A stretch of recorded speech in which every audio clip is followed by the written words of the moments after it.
Nice body for an old lady. The words hit Victoria Brennan like a slap, but she didn't flinch. Didn't turn around. Just kept her eyes on the disassembled sniper rifle lying on the table in front of her. 20 years in the Navy had taught her that the most dangerous enemies weren't the ones shooting at you. They were the ones who smiled while they destroyed your career, your reputation, your life. The three men behind her were laughing now, thinking they'd already won. They had no idea what was coming. Before we dive into Vic's story, hit that subscribe button and stay with us until the end. Drop a comment with your city so we can see how far this story travels. Trust me, you won't want to miss what happens next.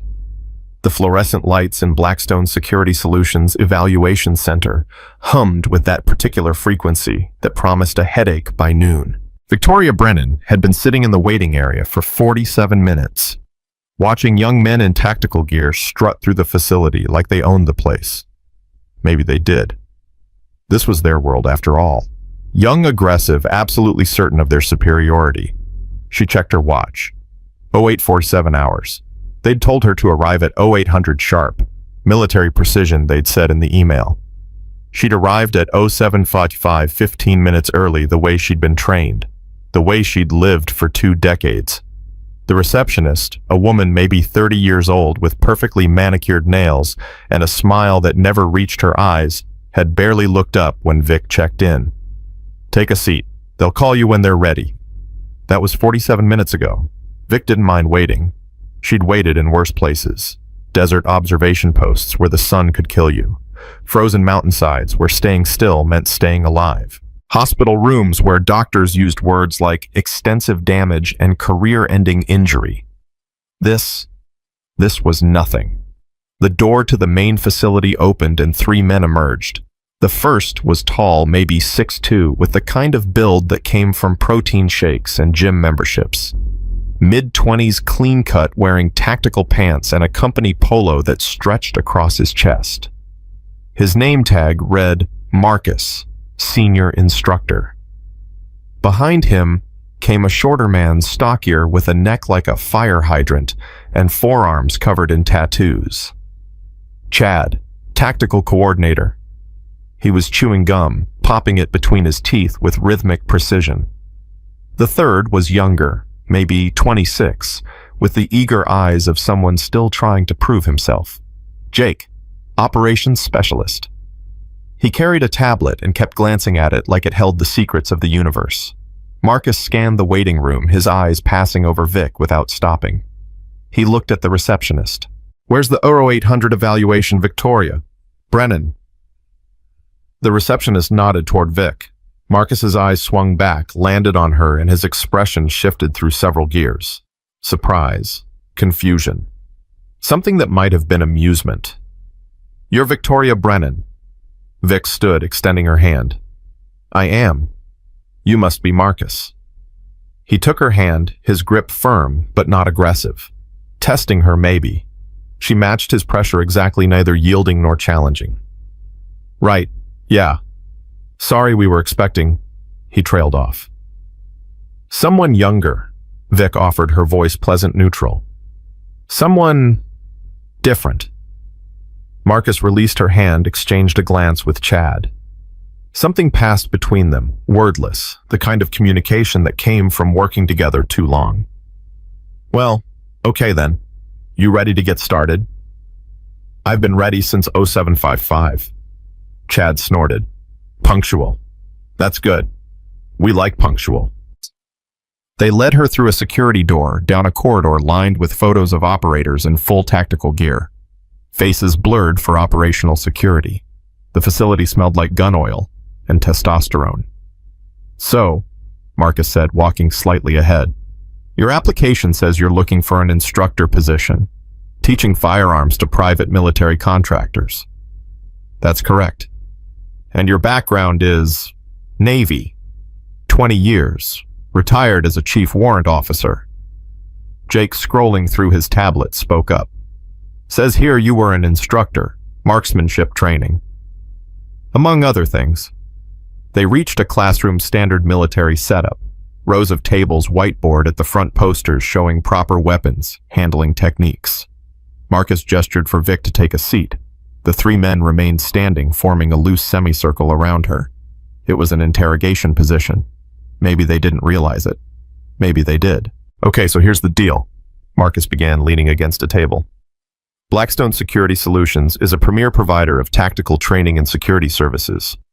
We work with high-net-worth individuals, corporate clients, and government contracts. Our instructors need to be top-tier, best of the best. I understand. Our clients are mostly former military, SEALs, Rangers Force Recon. They've been in the shit. They don't have patience for theoretical knowledge. Vic met his eyes. Neither do I. Chad cracked his gum. No offense, ma'am, but our operators are young, aggressive, and they respond to instructors who can match their intensity. This isn't teaching suburban moms how to shoot at a range. I'm aware of what the job entails. Are you... Marcus's tone shifted slightly, edge creeping in. Because I'm looking at your file here and I'm seeing Navy instructor, which could mean a lot of things. Could mean you taught classroom theory. Could mean you ran range safety while other people did the real work. Vic's expression didn't change. Is there a question in there? Jake, trying to smooth things over, jumped in. What Marcus is asking is, what's your actual field experience? Have you been deployed combat zones? Yes. Where? That's classified. Chad laughed. Classified, right. So you can't tell us or you won't tell us? Both. The three men exchanged looks again. Marcus straightened up, crossed his arms. Look, Ms. Brennan. Chief Brennan. Chief Brennan, we're not trying to be difficult here, but we need to know what we're working with. This job pays $180,000 a year because we need people who can do things most people can't do. If you can't even tell us about your background. My clearance level is TS-SCI. Vic interrupted, her voice, still calm, still pleasant. I've been read into programs that don't have names. I've trained personnel for missions that never officially happened in countries we're not officially operating in. If you need verification, call the Navy Special Warfare Development Group. Ask for Commander Sullivan. He'll confirm what he's authorized to confirm. Silence. Marcus uncrossed his arms. You're saying you worked with DevGru. I'm saying call Commander Sullivan. Chad's gum chewing slowed. Jake was typing rapidly on his tablet. Okay, Marcus said after a moment. Okay. Let's say that's all true. Let's say you've got a background we can't verify because it's classified. That still doesn't tell us if you can do this job now. You're what, 50? 52. Right. 52. Our operators are running obstacle courses, doing building entries, working in high-stress environments. Can you keep up with that? There's one way to find out. Marcus smiled. It wasn't a friendly smile. Yeah, there is. You up for a practical evaluation? That's why I'm here. Good. Because talk is cheap. We need to see what you can actually do. They moved to another part of the facility, an indoor range with multiple firing lanes and an adjacent obstacle course that looked like it had been designed by someone who hated the human body. Rope climbs, wall vaults, crawl sections, tire runs. A handful of younger instructors were running drills with clients, the sharp crack of gunfire echoing in the enclosed space. Marcus led her to a table where various firearms were laid out. AR-15 variants, Glock handguns, a Remington 870 shotgun. Standard qualification, he said. We'll start with the written test. Basic firearms knowledge, safety protocols, legal considerations. Should take about 30 minutes. Then we'll move to physical assessment, then live fire. Fine. The written test was exactly what she expected. Questions about muzzle awareness, trigger discipline clearing, malfunctions, use of force continuum.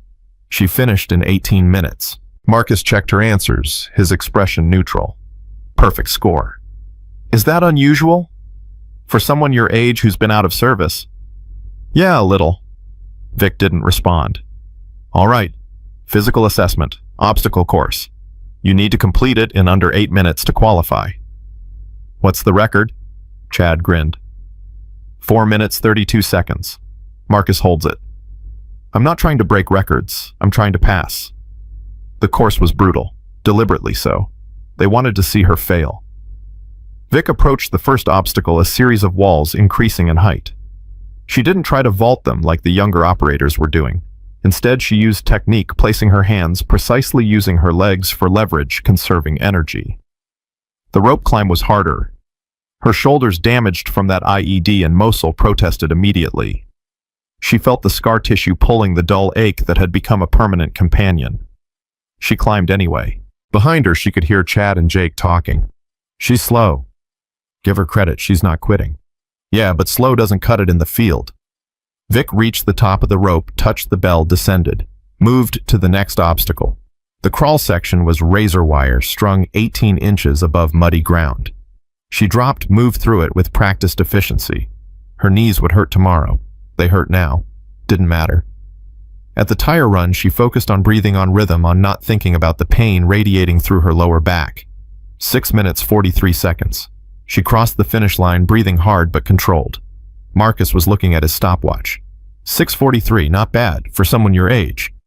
Vic straightened, wiped mud from her face. What's the minimum passing time? 8 minutes. Then I passed. Barely. Passing is passing. Chad stepped forward. Okay, so you can run an obstacle course. Let's see how you shoot. The firearms qualification was where Vic started to see their attitude shift. She ran the Glock course first. Multiple targets, varying distances, reload drills, malfunction clearances. She shot clean, fast, efficient. Every round in the A zone.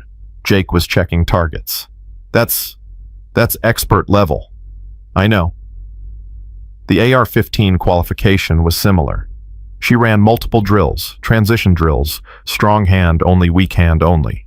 Every shot exactly where it needed to be. Marcus was watching now, his casual dismissiveness replaced by something more focused. You shoot like someone who's done this a lot. I have. Navy doesn't usually produce shooters this good, not in instructor roles.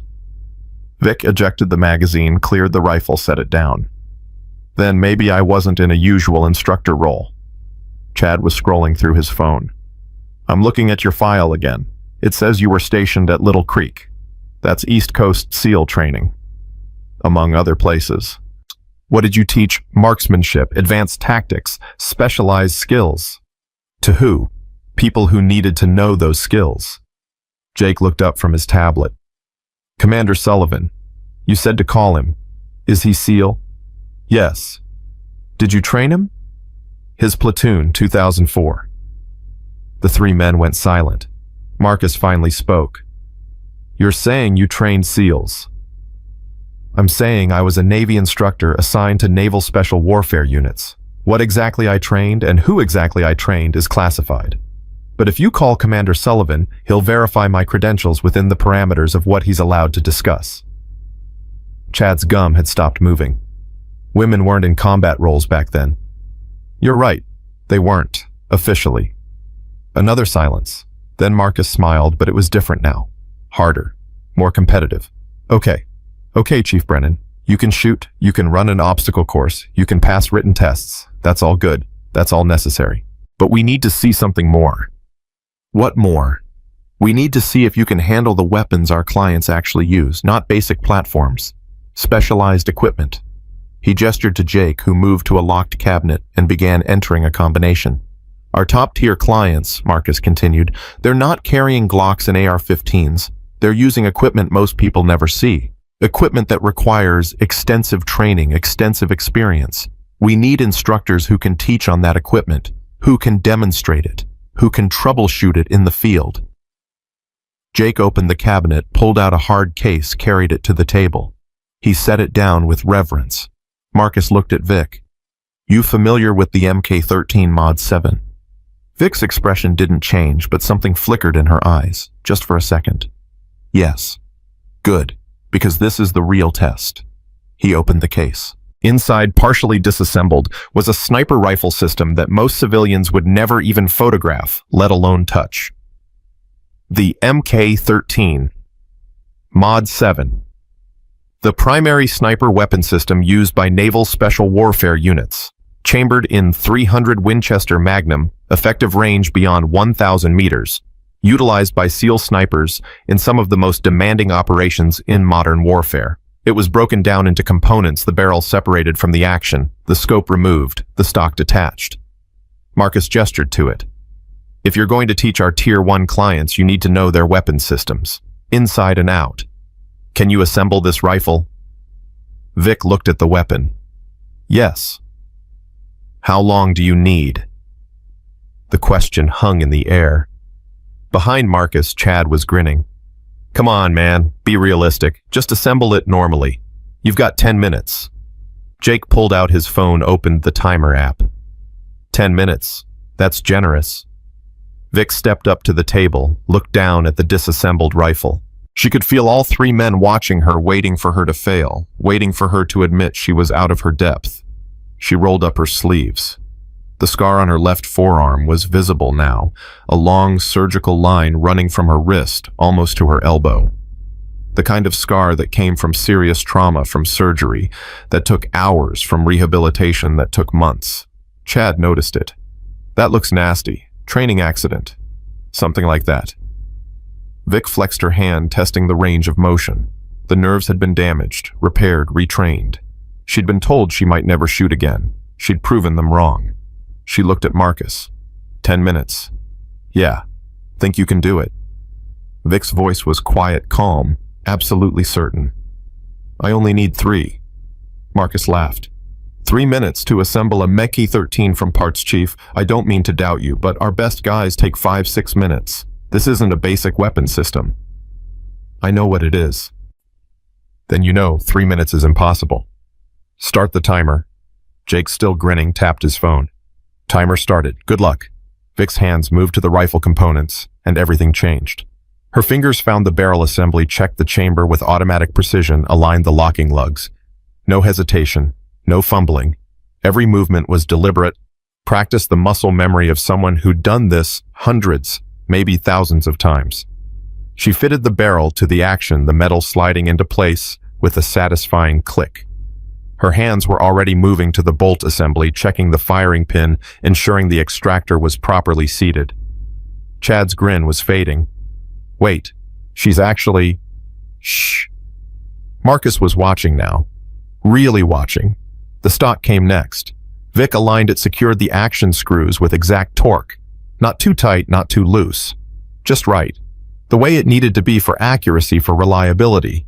The scope mount, the rings, the optic itself, a high-end loophole that cost more than most people's monthly salary. She positioned it with care, checked the eye. Relief tightened the screws in the proper sequence. Jesus, Jake whispered. She's not even looking at the parts. She's doing it by feel. Vic attached the bipod, checked the tension on the legs, folded them, unfolded them. Tested the Harris swivel mechanism. Magazine well. Trigger assembly. Safety selector. Her hands moved like a surgeon's, precise and confident. At 2 minutes 15 seconds, she performed a functions check. Bolt operation smooth. Trigger brake clean. Safety engaging and disengaging properly. At 2 minutes 30 seconds, she set the rifle down on the table, stepped back. Done. Silence. Marcus moved forward, picked up the rifle, began checking it. The assembly. The headspace. The torque on the action screws. The scope mounting. His face had gone from amused to confused to something that might have been respect. It's perfect, he said quietly. Every component. Perfect assembly. Jake was staring at his phone. 2 minutes 47 seconds. Chad wasn't chewing his gum anymore. That's not possible. Nobody assembles a MK-13 that fast. Nobody. Vic met his eyes. SEAL snipers do, when they've practiced it enough, when they've done it in the dark under fire, when their lives depend on it. But you're not a SEAL sniper. No, I'm not. She paused. I'm the person who trained them. The words fell into the room like a grenade. Marcus set the rifle down very carefully. You trained SEAL snipers. Among others. To do what? To stay alive. To complete missions. To come home. Jake was scrolling frantically through his tablet. This doesn't make sense. Women weren't in combat roles. Women weren't training special operations. Officially, Vic said. Women weren't doing a lot of things officially. But missions don't care about regulations. When SEAL teams needed advanced sniper training, when they needed someone who could teach them techniques that weren't in the manual, someone who could help them solve problems that didn't have textbook solutions, they didn't care if the instructor was male or female. They cared if the instructor could deliver results. Chad found his voice. So what were you? Some kind of civilian contractor? No, I was Navy, active duty. I just wasn't in a role that was supposed to exist. Marcus was still processing. You assembled that rifle in under 3 minutes. Yes. You know what the record is for SEAL snipers in training. 3 minutes, 12 seconds. Last time I checked. You just beat it. I said it. 2006. Camp Pendleton. It hasn't been broken because I taught everyone who came after me to aim for 315. Good enough is good enough. Chasing records gets people killed. The 3 men were staring at her now with completely different eyes. Jake spoke first, his voice uncertain. Who are you really? Vic looked at him, and for the first time there was something in her expression that wasn't calm, wasn't neutral. It was something harder, older, earned through years of experience these boys couldn't imagine. I'm someone who spent 20 years doing things I can't talk about, training people for missions I can't acknowledge in places that officially don't exist. I'm someone who's been shot, blown up, and told I'd never work again. I'm someone who proved them wrong. She paused. And I'm someone who came here for a reason that has nothing to do with a job. Marcus's eyes narrowed. What are you talking about? I'm talking about the fact that you've been under Department of Defense investigation for the past 3 months. Title IX violations, discrimination against female contractors, hostile work environment, multiple complaints from qualified women who were rejected, harassed, or driven out. The color drained from Chad's face. That's not... I'm talking about the fact that I'm not here for an interview. I'm here on behalf of the DoD Inspector General's office. I'm here to evaluate whether the allegations against Blackstone Security Solutions are substantiated. Vic's voice was still calm, still professional, but now there was steel underneath. And watching how you treated me for the past 2 hours, the dismissive comments, the condescending attitude, the assumption that I couldn't possibly be qualified because of my age and gender, you just gave me everything I needed. Jake dropped his phone. It clattered on the concrete floor. Marcus was shaking his head. You recorded us. This was a setup. This was an evaluation. A fair one. I showed up with legitimate credentials, demonstrated superior skills, and was still treated like I didn't belong. She gestured to her shirt. Body camera. Running since I walked in the door. Every word, every smirk. Every nice body for an old lady comment that you thought I didn't hear. Chad's voice was hoarse. We're screwed. We're completely screwed. That depends, Vic said. On what? On whether you're part of the problem or part of the solution. On whether you're willing to testify about what really happens here. On whether you've got the courage to do the right thing when it costs you something. Marcus was breathing hard, his mind clearly racing. If we cooperate, what happens to us? That's not my call. But I can tell you what happens if you don't cooperate. Federal charges. Conspiracy to defraud the government if Blackstone's been billing for qualified instructors who aren't actually qualified. Violation of federal employment laws. Possible criminal charges, depending on what else we find. Silence. Then Jake, the youngest one, spoke. His voice was quiet, ashamed. There are others. Women who tried to get positions here. Qualified women. Veterans. They were rejected. Or they were hired and then pushed out. Tell me about them. I don't know all the names, but there were at least 6 in the past year. Maybe more. The company, the executives said they weren't cultural fits, that the clients wouldn't respond well to female instructors, that it would create complications. Vic pulled out a card, handed it to Jake. Department of Defense hotline. You call that number, ask for Agent Morris and tell her you spoke with Chief Brennan. She'll take your statement. Marcus was staring at the floor. We're not the bad guys here. We're just trying to do our jobs. I know. Vic said, and there was something almost gentle in her voice now. That's the problem with systems like this. They don't need villains. They just need good people who are too scared to speak up, who are too invested in the status quo to question it, who convince themselves that this is just how things are. So what now? Chad asked. Now you make a choice. You can protect a system that's broken, or you can help fix it. You can keep your heads down and hope this blows over, or you can stand up and do something that actually matters. Marcus looked up, met her eyes. And you, what do you get out of this? Vic smiled, but it was sad. I get to make sure the women coming after me don't have to go through what I went through. I get to make sure that when a qualified veteran applies for a job, she's judged on her skills, not her gender.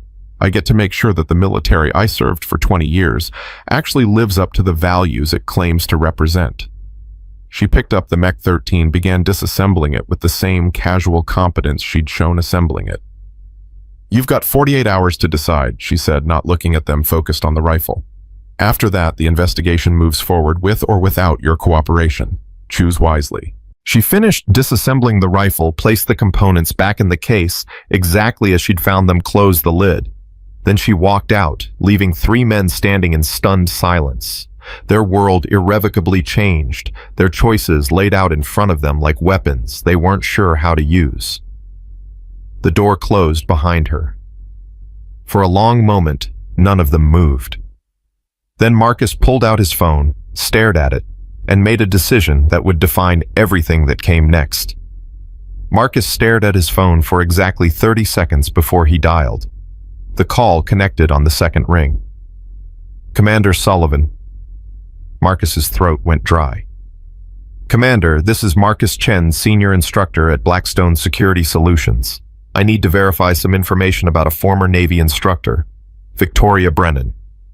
There was a pause. Then Sullivan's voice came back, different now.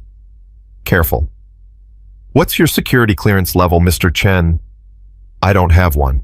I'm civilian. Former Army Ranger, but I've been out for 6 years.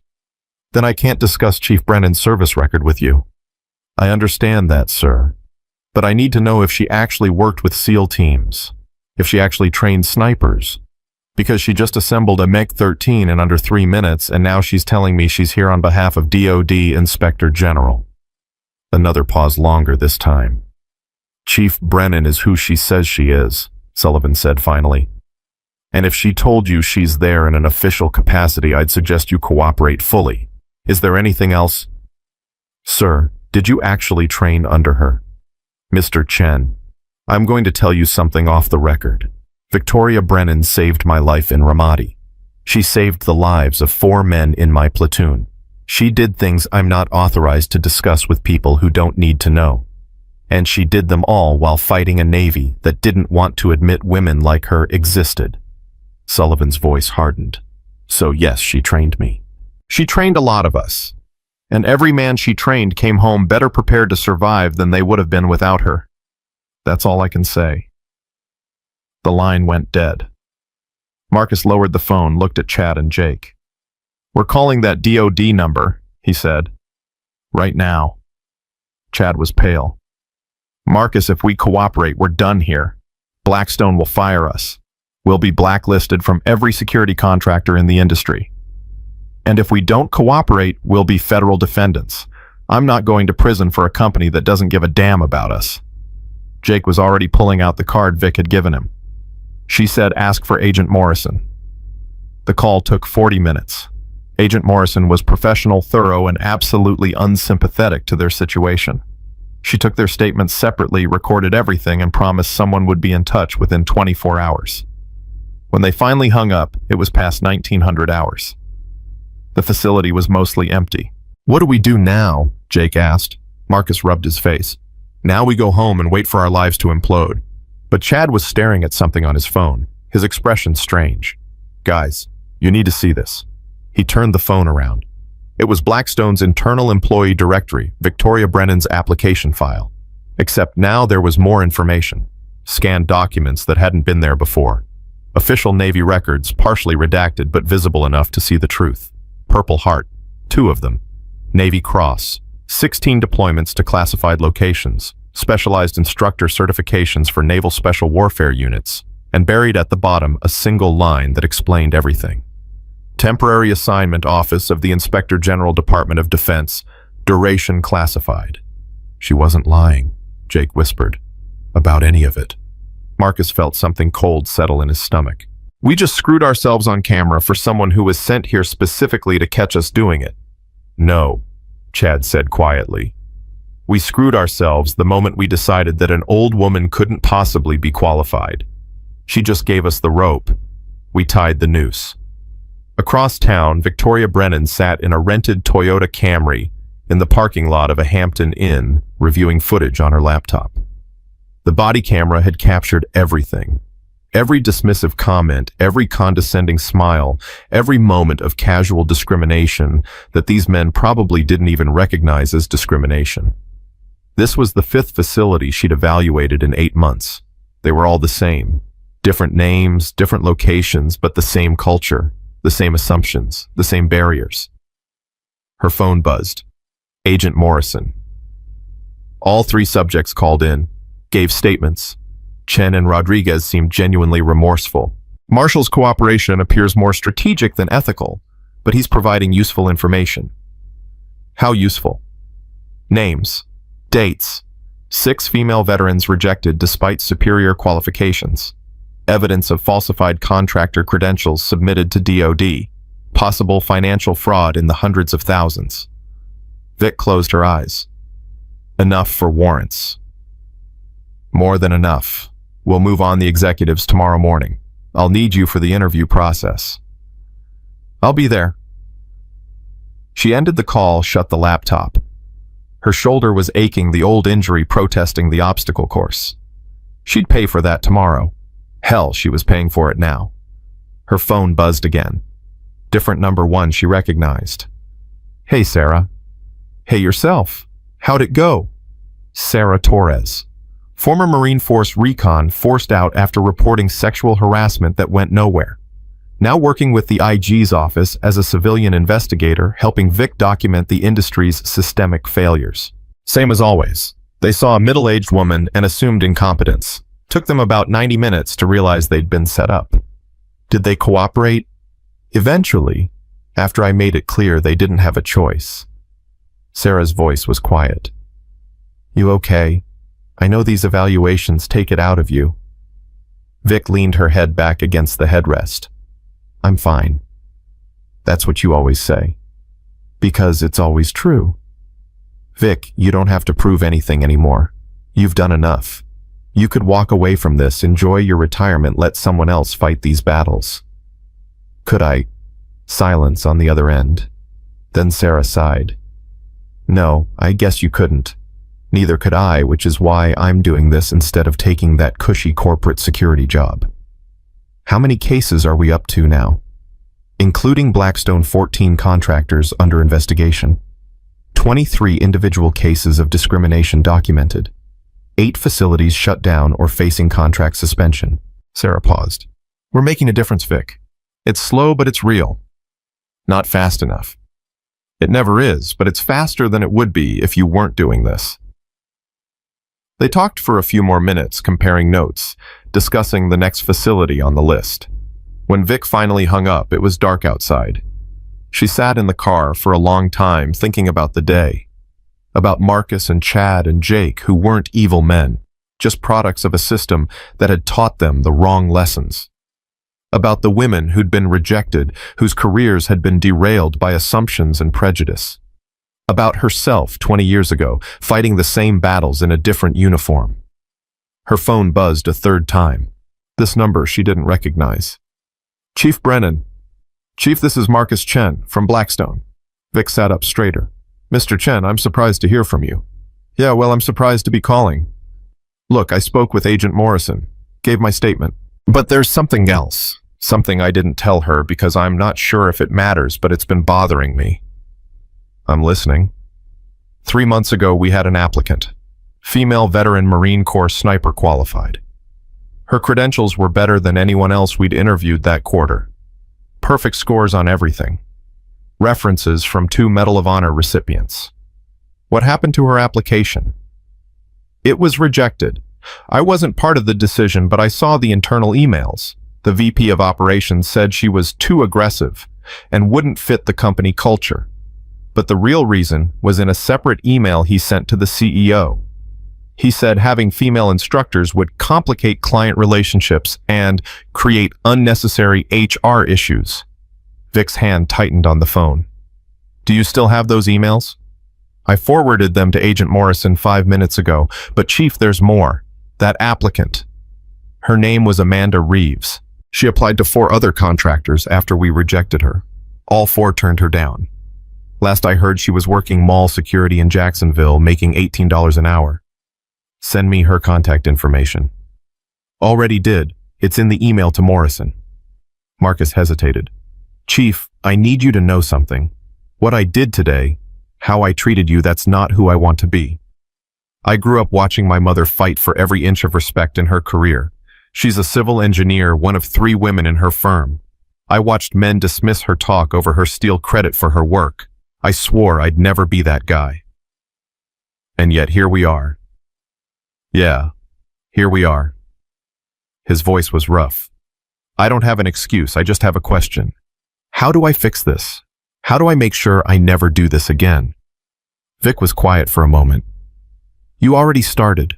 You recognized the problem. You're taking responsibility. Now you do the harder part. You change your behavior. You challenge it when you see it in others. You make damn sure that the next woman who walks into an evaluation gets judged on her skills, not her age or gender. What if it's too late? What if I've already burned too many bridges? Then you build new ones, better ones. The military taught you how to adapt and overcome Mr. Chen. Apply those skills to this. Yes, ma'am. After he hung up, Vic sat in the darkened car thinking about second chances, about whether people really changed or just got better at hiding their flaws. Her phone buzzed again. This time it was a text from Agent Morrison. Chen's emails just gave us the CEO. Financial fraud conspiracy violation of federal employment law. Warrants approved for 0600 tomorrow. Need you at the facility by 0545. Vic checked the time. 2047 hours. She should eat something, get some sleep, be ready for tomorrow. Instead, she opened her laptop again, pulled up the file on Amanda Reeves. 29 years old, 8 years Marine Corps, Scout Sniper qualified, 2 combat deployments, honorable discharge, exemplary record, currently employed as a security guard at Jacksonville Town Center Mall, $18.50 an hour.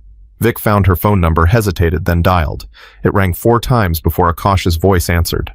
Hello, Amanda Reeves. Yes, who's this? My name is Victoria Brennan. I'm a Navy veteran working with the Department of Defense Inspector General's office. I understand you applied to Blackstone Security Solutions 3 months ago. Silence. Then carefully. That's right. They rejected my application. I know. I also know why. And I'm calling to tell you that Blackstone is currently under federal investigation for discriminatory hiring practices. Your rejection is part of that investigation. I don't understand. Why are you telling me this? Because you deserve to know that it wasn't your qualifications that got you rejected. It was illegal discrimination. And because I want to make sure you get the opportunities you earned. Amanda's voice changed, something breaking through. Do you know what it's like to have better credentials than everyone else in the room and still get told you're not good enough? To be the best shot in your unit, to have Marines who served under you write letters of recommendation and still get rejected by every contractor you apply to? Yes, Vic said quietly. I know exactly what that's like. Then you know it makes you start doubting yourself, wondering if maybe they're right. Maybe you're not as good as you thought. Maybe you should just settle for whatever job you can get and be grateful for it. They're not right, Amanda.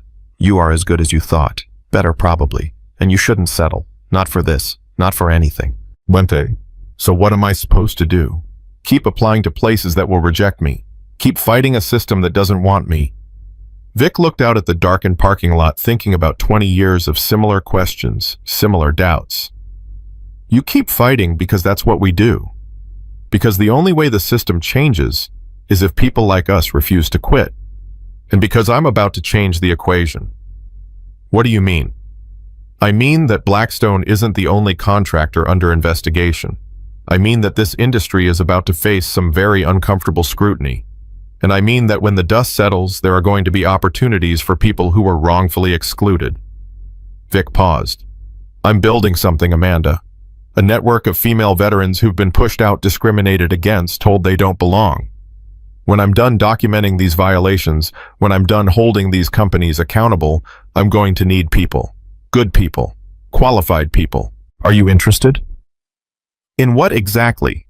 In being part of the solution instead of another casualty of the problem. Amanda was quiet for a long time. When she spoke again, her voice was stronger.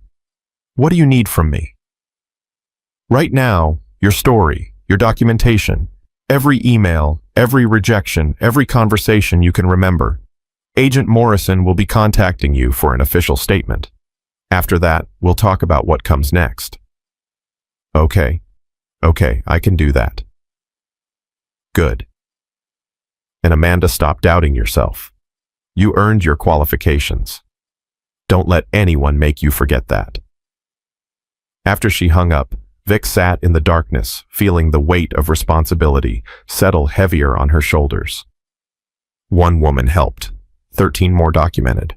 How many others were out there working jobs they were overqualified for, wondering if they'd imagined their own competence? She thought about Commander Sullivan's words from years ago, after that operation in Ramadi, when she'd taken fire to cover his team's extraction. The mission isn't over when you complete the objective. It's over when everyone gets home safe. This mission wasn't about exposing corruption. It was about making sure women like Amanda Reeves got home safe, got the careers they'd earned, got the respect they deserved. She was still thinking about it when her phone rang again. Morrison. We've got a problem. Vic's stomach tightened. What kind of problem? Blackstone's CEO just got a tip-off. Someone warned him about the investigation. He's currently in the wind. Private jet filed a flight plan to the Cayman Islands 30 minutes ago. Damn it. Who leaked it? Don't know yet, but it gets worse. He's traveling with evidence. Financial records, employment files, communications. Everything we need to build the criminal case. Can we stop the flight? FAA's trying, but he's got lawyers claiming it's a scheduled business trip. By the time we get a judge to issue a stay order, he'll be wheels up. Vic checked her watch. Where's the flight departing from? Private terminal at Norfolk International. Flight scheduled for 22:30 hours. That's 40 minutes from now. Vic, don't even think about it. You're not law enforcement, you can't stop him. I'm not law enforcement, but I am a federal investigator with credentials and authorization. What's his name? Richard Vance. 6'2", 190 pounds, probably traveling with at least one security detail. Send me everything you have on him. I'm 15 minutes from the airport. Vic, this is a bad idea. If he lawyers up, if there's any irregularity in the approach, we could lose the entire case. Then I won't give him anything irregular to complain about. I'll just delay him long enough for FAA to issue that stay order. How are you going to delay a CEO with a private security team and a pilot on standby? Vic was already starting the car. The same way I delayed every other man who underestimated me, by being better prepared than they expect. She drove fast but careful, running scenarios in her head. Vance had been tipped off, which meant he was scared. Scared people made mistakes.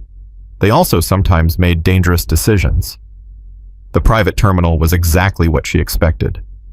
Small, exclusive, designed for people who thought rules applied to everyone else. She parked in the visitor lot, grabbed her credentials, and walked straight through the front entrance. The woman at the desk looked up, professional smile already forming. Good evening. Do you have a flight scheduled?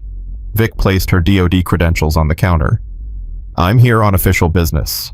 I need to speak with Richard Vance. I understand he has a flight departing shortly. The smile faltered. I'm sorry I can't discuss our clients. You can and you will. This is a federal investigation. Mr. Vance is in possession of evidence relevant to ongoing criminal proceedings. I need to speak with him before his departure. I'll need to verify your credentials. Call the DoD Inspector General's office. Ask for Agent Morrison. She'll verify. The woman picked up the phone, made the call, her expression growing more uncertain as she listened to whatever Morrison was telling her. She hung up. Agent Morrison confirmed your identity, but she also said you're not authorized to detain anyone. I'm not here to detain him. I'm here to ensure he's aware of his legal obligations regarding federal evidence. Where is he? The woman hesitated, then gestured toward a hallway. Conference room 3, but he has security with him. I'm aware. Vic walked down the hallway, her heartbeat steady despite the adrenaline. She'd faced down worse than corporate security. She'd faced down actual enemies with actual weapons in actual combat zones. This was just another mission. The conference room door was closed. Through the glass panel, she could see 3 men. One in an expensive suit, mid-50s graying hair, radiating the kind of confidence that came from never being told no. That would be Vance. The other 2 were younger, harder, wearing the subtle tactical clothing of private security. Ex-military, probably. Good at their jobs, probably. But not good enough to have seen what she'd seen. She knocked once, then opened the door without waiting for an invitation. All 3 men turned. Vance's eyes narrowed. Who the hell are you? Vic placed her credentials on the conference table. Victoria Brennan, Chief Warrant Officer, retired. Currently working with the Department of Defense Inspector General's office. Mr. Vance. I need to inform you that you are in possession of evidence relevant to an ongoing federal investigation. Removing that evidence from the jurisdiction could constitute obstruction. Vance glanced at his security team, then back at Vic. I have no idea what you're talking about. You're traveling to the Cayman Islands with financial records and employment files from Blackstone Security Solutions. Those documents are subject to federal subpoena. I'm traveling to a scheduled business meeting. The documents I'm carrying are proprietary business information, which you were ordered to preserve as of this afternoon when DOD served notice of investigation to your company. Vance's expression shifted. I never received any such notice. It was delivered to your registered agent at 1600 hours. Whether you personally received it is irrelevant. The legal obligation stands. One of the security guys stepped forward. Ma'am, Mr. Vance needs to make his flight. If you have legal concerns, you can contact his attorneys. Vic didn't look at him, kept her eyes on Vance. You have 2 options, Mr. Vance. You can voluntarily surrender the documents and proceed with your trip, or you can attempt to leave with them, at which point FAA will be instructed to issue an emergency stay order and you'll be detained at the airport. Either way, you're not leaving this jurisdiction with federal evidence. Vance stood up. He was taller than her by several inches, probably used to using that height to intimidate. You don't have the authority to detain me. You're right, I don't. But TSA does. And they're on their way now, along with FBI agents who are very interested in why you're fleeing the country 12 hours after learning about a federal investigation. I'm not fleeing anything. Then why the sudden trip to a non-extradition jurisdiction? Why the private jet at 22:30 hours on a Tuesday? Why the 3 suitcases of documents that should be in your office safe? Vance's jaw tightened. I want my lawyer. Call them. But you're not getting on that plane until this is resolved. The security guy on the left moved closer. Ma'am, I'm going to need you to leave. Vic finally looked at him. Really looked at him. Saw the Ranger tab tattoo on his forearm, the way he carried himself, the calculation in his eyes. What's your name, son? He blinked, surprised by the question. That's not relevant. Humor me. Davis. Why does it matter? Because I want you to understand something, Davis. I'm not some civilian investigator you can intimidate. I spent 20 years in the Navy. I trained special operations personnel for missions you've never heard of. I've been in situations that would make your worst day look like a walk in the park. She paused. So when I tell you that your boss is about to be arrested for federal crimes and that you really don't want to be standing between him and federal agents when they arrive, I'm giving you professional courtesy. Take it. Davis exchanged a glance with the other security guy. Vance slammed his hand on the table. You work for me. I'm ordering you to remove her from this room. But Davis was looking at Vic differently now. You trained Spec Ops what unit? That's classified. Classified. Davis's expression shifted. You're telling me you worked with JSOC. I'm telling you that if you interfere with a federal investigation, your private security license is gone, Your career is over, and you'll spend the next several years explaining to a judge why you chose to protect a criminal instead of doing the right thing. The second security guy, younger than Davis, spoke up. Boss, maybe we should just cooperate. If this is legit... It's not legit, Vance snapped. It's harassment. It's a witch hunt, and I'm not surrendering anything without a court order. Vic pulled out her phone, showed him the screen. That's a federal subpoena signed by a district judge authorizing seizure of all Blackstone Security Solutions records related to hiring practices, financial transactions, and government contracts. It was served to your registered agent this afternoon. You have no legal grounds to remove those documents. Vance stared at the phone, his face reddening. You can't stop me from leaving. Watch me. For a long moment, nobody moved. Then Davis stepped back, held up his hands. Mr. Vance, I'm not getting arrested for you. If this is a legitimate federal subpoena, we need to comply. I pay you to protect me. You pay me to provide security, not to commit federal crimes. There's a difference. Vance looked at the second security guy, who also stepped back, shaking his head. Vic moved to the door, opened it.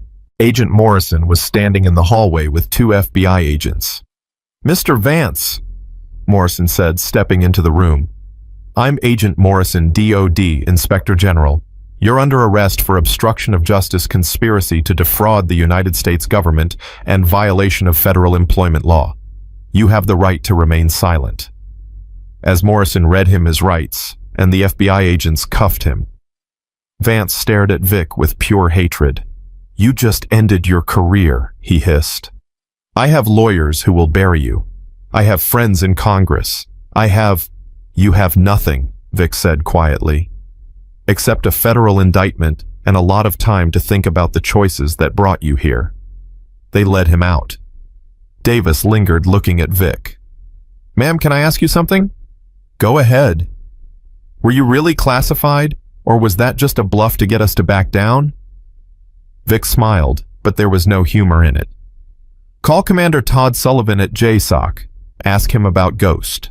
If he confirms, you'll have your answer. She walked out, leaving Davis standing in the empty conference room, already pulling out his phone. Outside, Morrison was supervising the evidence seizure. 3 large cases of documents, all tagged and cataloged. That was reckless, Morrison said, but she was smiling, confronting him without backup. I had backup. You were 2 minutes away. He could have run, could have had his security team rough you up, could have destroyed evidence. He could have, but he didn't, because men like Vance spend their whole lives relying on other people to back down. When they finally meet someone who won't, they don't know what to do. Vic watched as the FBI agents loaded Vance into their vehicle. How solid is the case? With the documents, he was trying to flee with ironclad. We've got financial fraud, falsified credentials submitted to DOD, evidence of systematic discrimination in hiring. He's looking at 10 years minimum. And the company? Blackstone's done. Contracts will be terminated, assets seized to pay restitution. The board of directors is cooperating to save themselves. They're giving up everyone. Vic nodded slowly. What about the people he hurt? The women who were rejected, discriminated against, driven out? That's where you come in. We'll need victim statements, documentation, testimony. Build the civil case for damages while the criminal case proceeds. I'll start reaching out tomorrow. Morrison looked at her carefully. You did good work tonight, Vic, but you're exhausted. When's the last time you slept more than 4 hours? I'll sleep when this is done. It's never going to be done. There will always be another Blackstone, another Vance, another woman who needs help. You can't fix the entire system alone. I'm not alone. I've got you. I've got Sarah Torres. I've got every woman who's willing to stand up and fight. Vic looked up at the night sky. And maybe that's enough. Maybe if we keep fighting, keep documenting, keep holding people accountable, eventually the system runs out of places to hide. Or maybe you burn yourself out trying to save everyone and end up saving no one. That's not going to happen. How can you be sure? Vic met her eyes. Because I already burned out once. In Mosul, 2007. Took an IED blast that should have killed me, was told I'd never use my arm again, watched my career end because I reported harassment, and the Navy decided I was the problem, not the predator. She paused. I came back from that. I'll come back from this too. As many times as it takes. Morrison sighed. You're stubborn as hell, you know that. I've been told. They stood in silence for a moment, watching the taillights of the FBI vehicle disappear into the night. Then Morrison's phone rang. She answered, listened, her expression changing. When? How many? Okay, yeah, she's right here. She hung up, looked at Vic. That was the DC office. Word about Vance's arrest just hit the industry. We've received 17 calls in the past hour. Female veterans who were rejected by contractors, who were harassed, who were pushed out. They all want to talk. They all want to file complaints. Vic felt something shift in her chest. Not relief exactly, more like validation. Get their information. I'll start making calls tomorrow. Vic, that's going to take weeks, months maybe. You can't interview all of them yourself. Then I'll get help, but I'll talk to every single one who wants to talk, because that's the job. That's what I signed up for when I decided to do this. Morrison shook her head, but she was smiling. You're going to change this industry whether it wants to change or not, aren't you? I'm going to try. That's not what I asked. Vic smiled back. Then yes, I am. She drove back to the Hampton Inn as midnight approached her body, aching, her mind racing with everything that needed to happen next. 17 women, 17 stories, 17 careers that deserved better. And that was just the beginning. Her phone buzzed as she pulled into the parking lot. Text from a number she didn't recognize. Chief Brennan, this is Davis, the security guy from tonight. I called Commander Sullivan. He confirmed everything. Told me you were one of the best instructors he ever had. Told me I was lucky you gave me a chance to do the right thing. I just wanted to say thank you. And I'm sorry for how things went down. If you ever need anything, you have my number. Vic stared at the message for a long time. Then she typed back, thank you for listening. That's all anyone can ask. She sat in the car thinking about second chances, about men who could change when given the opportunity, about systems that could be reformed when enough people refused to accept them as they were. Tomorrow she'd start calling those 17 women. Tomorrow she'd begin building the case that would reshape an entire industry. Tomorrow she'd prove once again that being underestimated was the best tactical advantage anyone could have. But tonight, she allowed herself a moment of satisfaction. One CEO arrested, one company destroyed, 3 men forced to confront their own bias, one security guard who chose integrity over a paycheck, and 17 women who finally believed someone might actually listen. It wasn't enough. It would never be enough. But it was progress. And progress, however slow, was still movement forward. She went inside, collapsed on the bed without changing clothes, and for the first time in 3 weeks, she slept without nightmares. Retry. The nightmares came back 3 days later. Vic woke at 03:42 hours, sweat-soaked sheets twisted around her legs, the phantom sound of an explosion still ringing in her ears. Not Mosul this time. Kandahar, 2009. The operation that had earned her the second Purple Heart and destroyed any illusion that the Navy would ever fully accept what she'd been doing. She lay in the darkness, breathing through the panic, using the techniques the VA therapist had taught her years ago. Count backward from 20. Focus on real sounds, real sensations. Remember, you're safe. Safe. Right. Her phone showed 43 unread emails and 12 voicemails. She'd interviewed 6 of the 17 women who'd called in. Each story was different. Each story was the same.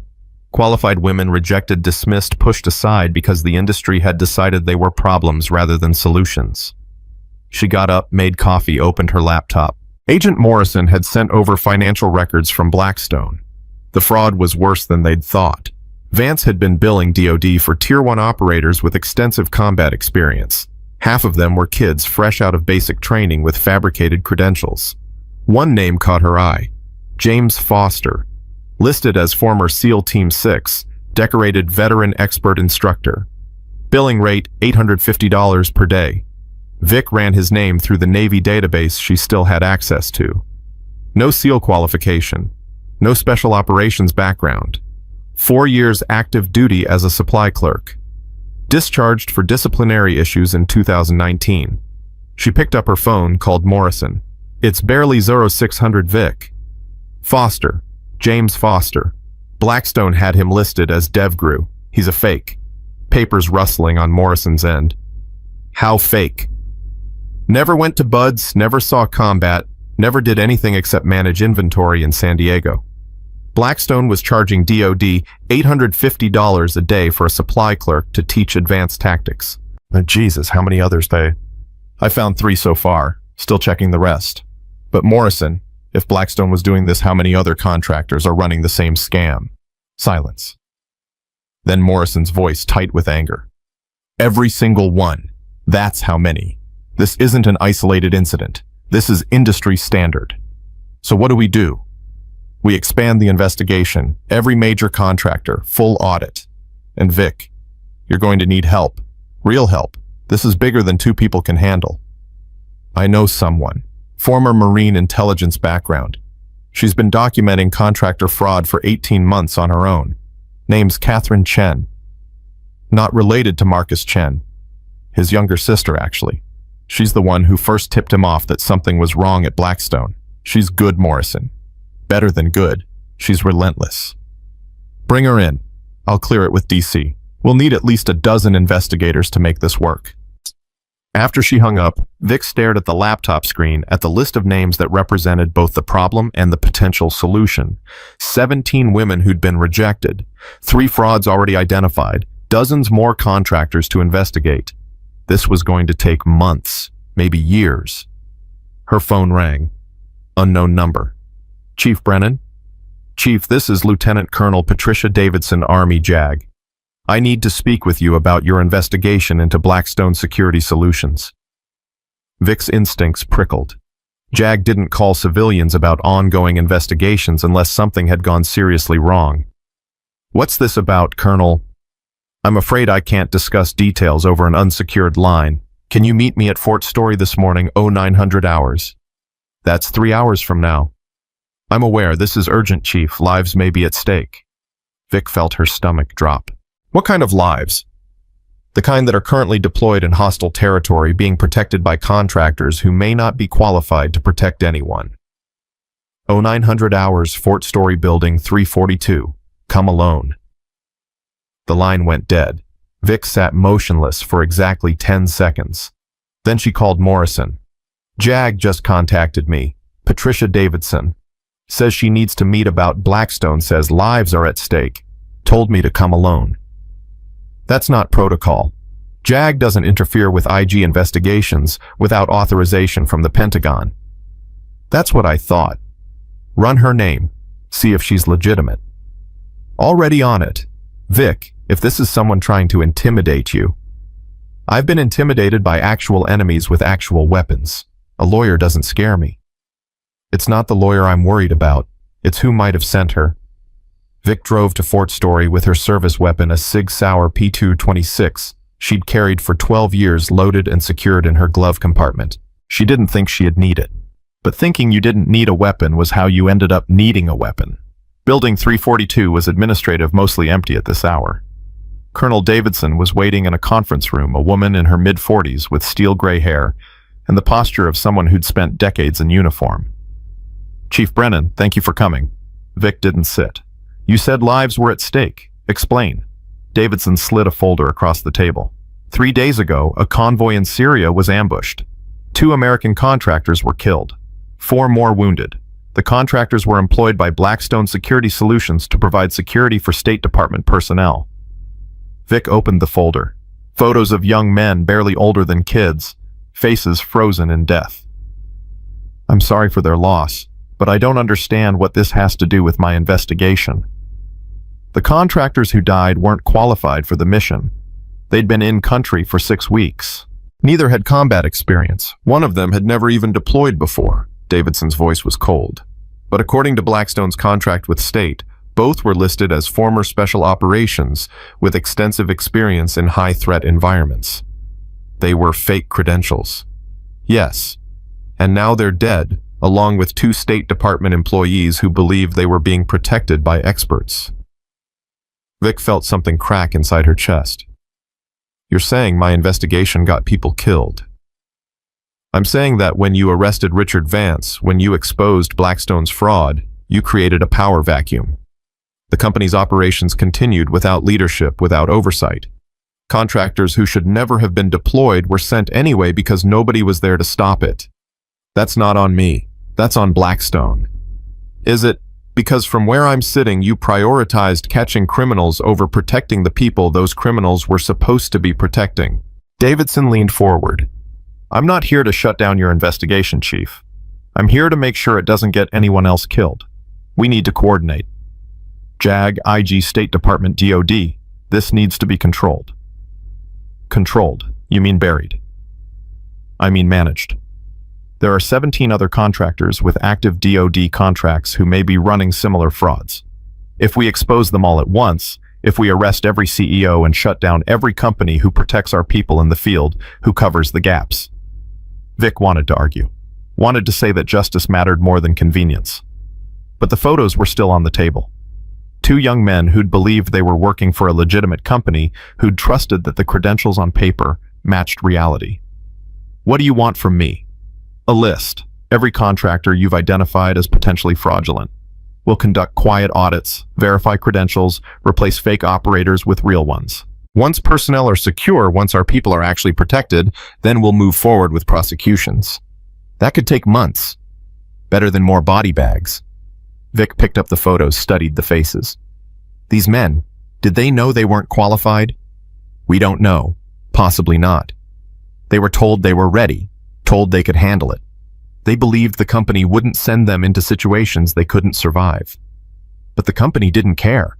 As long as they got paid, as long as the contract continued, they didn't care who died. Exactly. Davidson stood.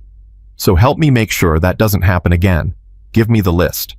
Let us fix this quietly, quickly, without creating more casualties. Vic wanted to say no. Wanted to tell Davidson that covering up fraud, even temporarily, was exactly how systems like this perpetuated. But the photos wouldn't let her. I'll need assurances. Full prosecutions once personnel are secure. No deals for the executives who knew. No quiet retirements. You have my word. Your word isn't enough. I need it in writing, from the DOD General Counsel, signed and dated. Davidson pulled out her phone. I'll have it to you by 1200 hours. And I want protection for the women who've come forward. Full whistleblower status. No retaliation. Done. And I want oversight. I'm not handing you a list and walking away. I'm involved in every audit, every replacement, every decision. Davidson's jaw tightened. That's not standard protocol. Neither is sending unqualified contractors to die in combat zones. Either I'm involved, or you don't get the list. For a long moment, they stared at each other. Then Davidson nodded. Fine. But you follow JAG procedures. You don't go rogue. You don't talk to press. You don't do anything that compromises operational security. Agreed. Vic left Fort Story feeling like she'd made a deal with the devil. Maybe she had. But if it kept more people from dying, if it gave her the leverage to fix the system from the inside, maybe it was worth it. She called Morrison on the drive back. JAG wants to coordinate. They're offering resources, legal support, protection for witnesses. In exchange, we slow down the public prosecutions until personnel are secured. And you agreed to this. I looked at photos of two kids who died because they were sent into a war zone with fake credentials, Morrison. Yes, I agreed to it, but only with conditions. Full prosecutions later, written guarantees, and I stay involved in every step. Morrison was quiet. You know this is going to take longer now. The moment we bring JAG into this, the moment we start coordinating with state and DOD, the bureaucracy multiplies. I know, but it's the right call. Is it, or is it just the call that lets you sleep at night? The question hit harder than Vic expected. Maybe there's no difference. She spent the rest of the day compiling the list Davidson wanted. 14 contractors with active DOD contracts. Preliminary evidence of fraud in 12 of them. Hundreds of personnel with questionable credentials. Catherine Chen called at 15:30 hours. Marcus gave me your number. Said you might need help with something big. How much did he tell you? Enough to know you're going after the entire industry. Enough to know you're probably in over your head and too stubborn to admit it. Sounds like your brother knows me well. He respects you. That's different. My brother doesn't respect many people. Catherine paused. I've been tracking contractor fraud for a year and a half. Started when I saw what they did to my friend, a female combat vet rejected by 8 companies despite perfect qualifications. I've documented 73 cases of credential fabrication, 42 cases of discrimination, and at least 20 instances of contractors billing for services never rendered. Morrison's clearing you to join the investigation. Can you start immediately? I already started. I'll send you my files tonight. Catherine, this isn't going to be easy. We're going up against billion-dollar companies, powerful executives, and an industry that has no interest in changing. Good. I like difficult. That night, Catherine's files arrived. 300 pages of documentation. Names, dates, conversations, financial records. She'd been building a case for 18 months alone without resources or authority, just because she knew it needed to be done. Vic read through it all, her respect for Catherine growing with every page. This woman had done what most people wouldn't even attempt. She'd documented an entire system's failure without anyone asking her to, without getting paid for it just because it was right. Her phone rang at 22:47 hours. Sarah Torres. Turn on the news. Channel 7. Vic fumbled for the remote. The screen showed a press conference. A woman in her 30s, military bearing, speaking into microphones. My name is Captain Jennifer Martinez, former Army intelligence officer. I'm here today to expose systematic fraud in the private military contractor industry. For the past 2 years, I've been employed by Titan Defense Solutions as an intelligence analyst. During that time, I've witnessed extensive credential fabrication, witnessed unqualified personnel deployed to combat zones, witnessed executives prioritizing profit over human life. The reporter jumped in. Captain Martinez, do you have evidence of these allegations? I have 2,000 pages of evidence. Emails, financial records, personnel files. I've provided copies to the Department of Defense Inspector General, to the FBI, and to the Senate Armed Services Committee. And I'm here today to encourage every veteran who's been rejected, discriminated against, or pushed out of this industry to come forward. You're not alone, and change is coming. Vic's phone exploded with calls. Morrison, Davidson, Catherine. 3 reporters who'd somehow gotten her number. She ignored them all and called one person. Captain Martinez, this is Chief Victoria Brennan. We need to talk.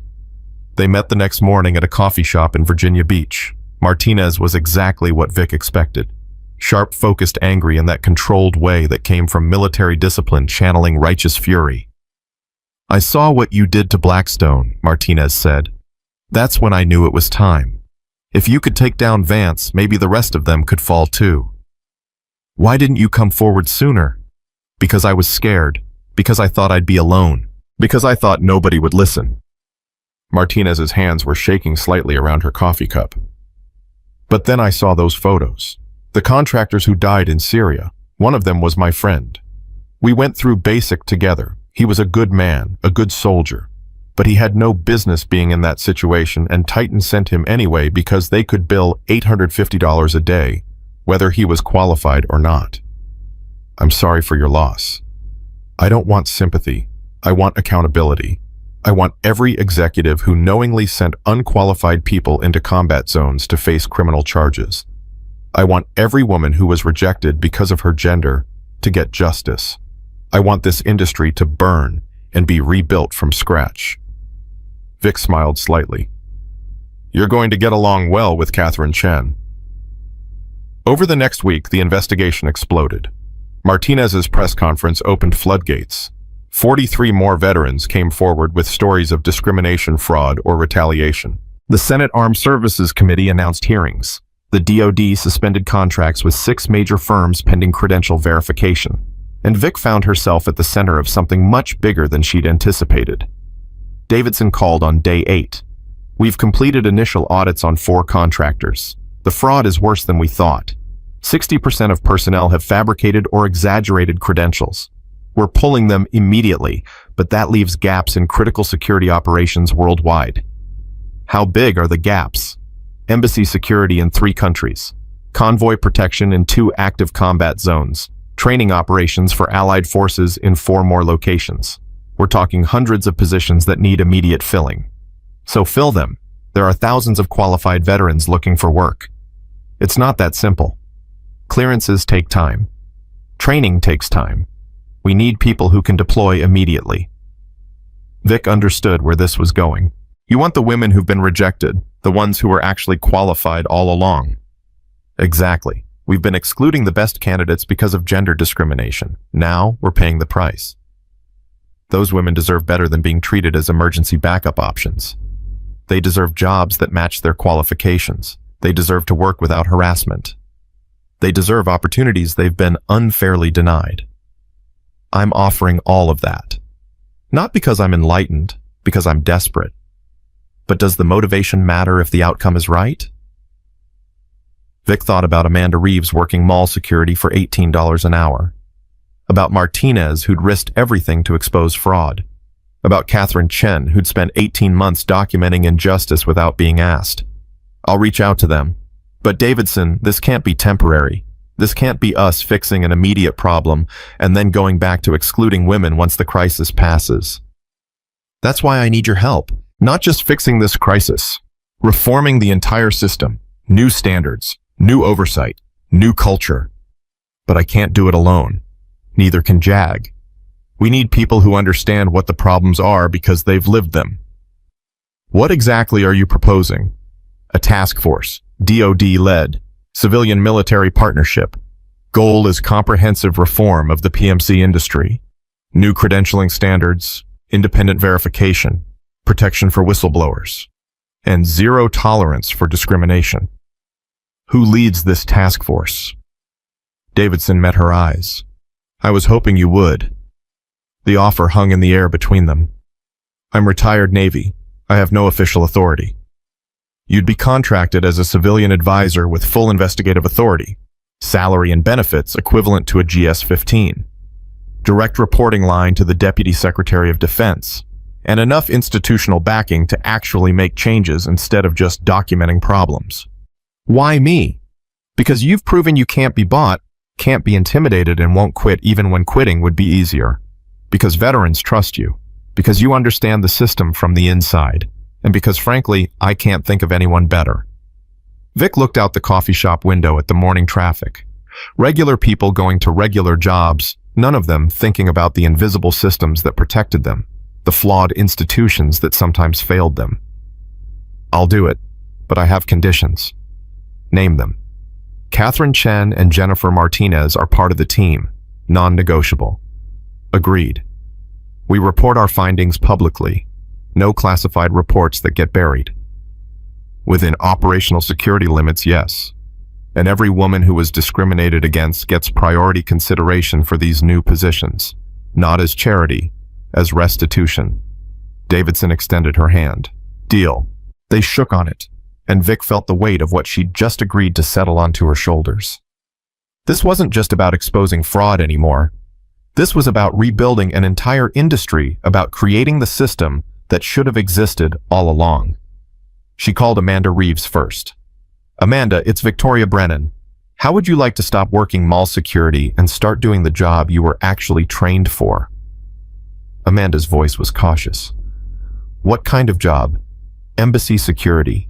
Baghdad. 6-month contract. Pay is $650 per day, plus hazard bonus. You'd be training Iraqi forces in advanced marksmanship and close protection.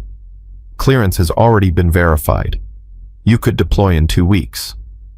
Silence. Then, are you serious? Completely. I'm reaching out to every qualified woman who was rejected by these contractors. You're first on my list. Why? Because you're a Marine Corps sniper who's been working mall security because this industry decided you weren't good enough. Because that's bullshit. And because I'm in a position now to do something about it. Amanda's voice broke slightly. I thought I was done. I thought my career was over at 29. Your career is just starting. Are you in? Hell yes, I'm in. Vic made 17 more calls that day. 16 women said yes immediately. The 17th, a former Navy helicopter pilot named Sarah Kim, asked the question Vic had been expecting. Is this real change, or is this temporary? Are we being brought in because they finally realized we're valuable, or because they're desperate and we're convenient? Probably the second one, Vic admitted. But that doesn't mean we can't turn it into the first one. They're bringing us in because they need us. That gives us leverage. We use that leverage to force permanent changes, new policies, new oversight, new culture. We make ourselves indispensable. And if they try to push us out again once the crisis is over, then we fight harder. But Sarah, we're not going to win this by standing on the sidelines. We win by getting in the game, proving we belong, and making damn sure they can never exclude us again. Okay, I'm in. But if this goes sideways, it won't. Not on my watch. Over the next 3 weeks, the task force took shape. Davidson secured funding and authority. Catherine Chen compiled comprehensive documentation of industry practices. Martinez coordinated with Senate investigators. And Vic started placing qualified women into positions they should have had all along. The pushback was immediate and vicious. Contractors filed lawsuits claiming reverse discrimination. Industry lobbyists pressured Congress. Op-eds appeared in defense publications questioning whether women could handle high-threat environments. Vic ignored it all and focused on results. Within a month, 47 women were deployed to security positions worldwide. Within 2 months, incident reports showed they were performing at or above the level of their male counterparts. Within 3 months, client satisfaction ratings for female-led teams were the highest in the industry. The data was undeniable. Women weren't just capable, they were excellent. Marcus Chen called in week 12. Chief, I wanted you to know I'm leaving Blackstone. The company's shutting down anyway, but I'm not waiting. I'm starting something new. Small firm, veteran-owned, focused on quality over profit, and I'm hiring only qualified personnel regardless of gender. That's good, Marcus. What changed? You did. You showed me what real leadership looks like, what integrity costs.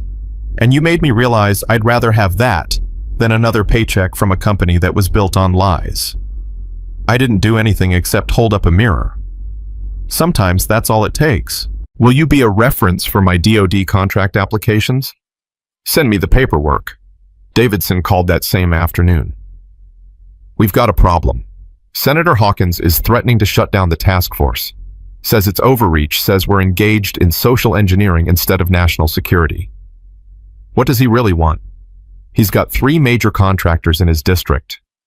They're his biggest campaign donors.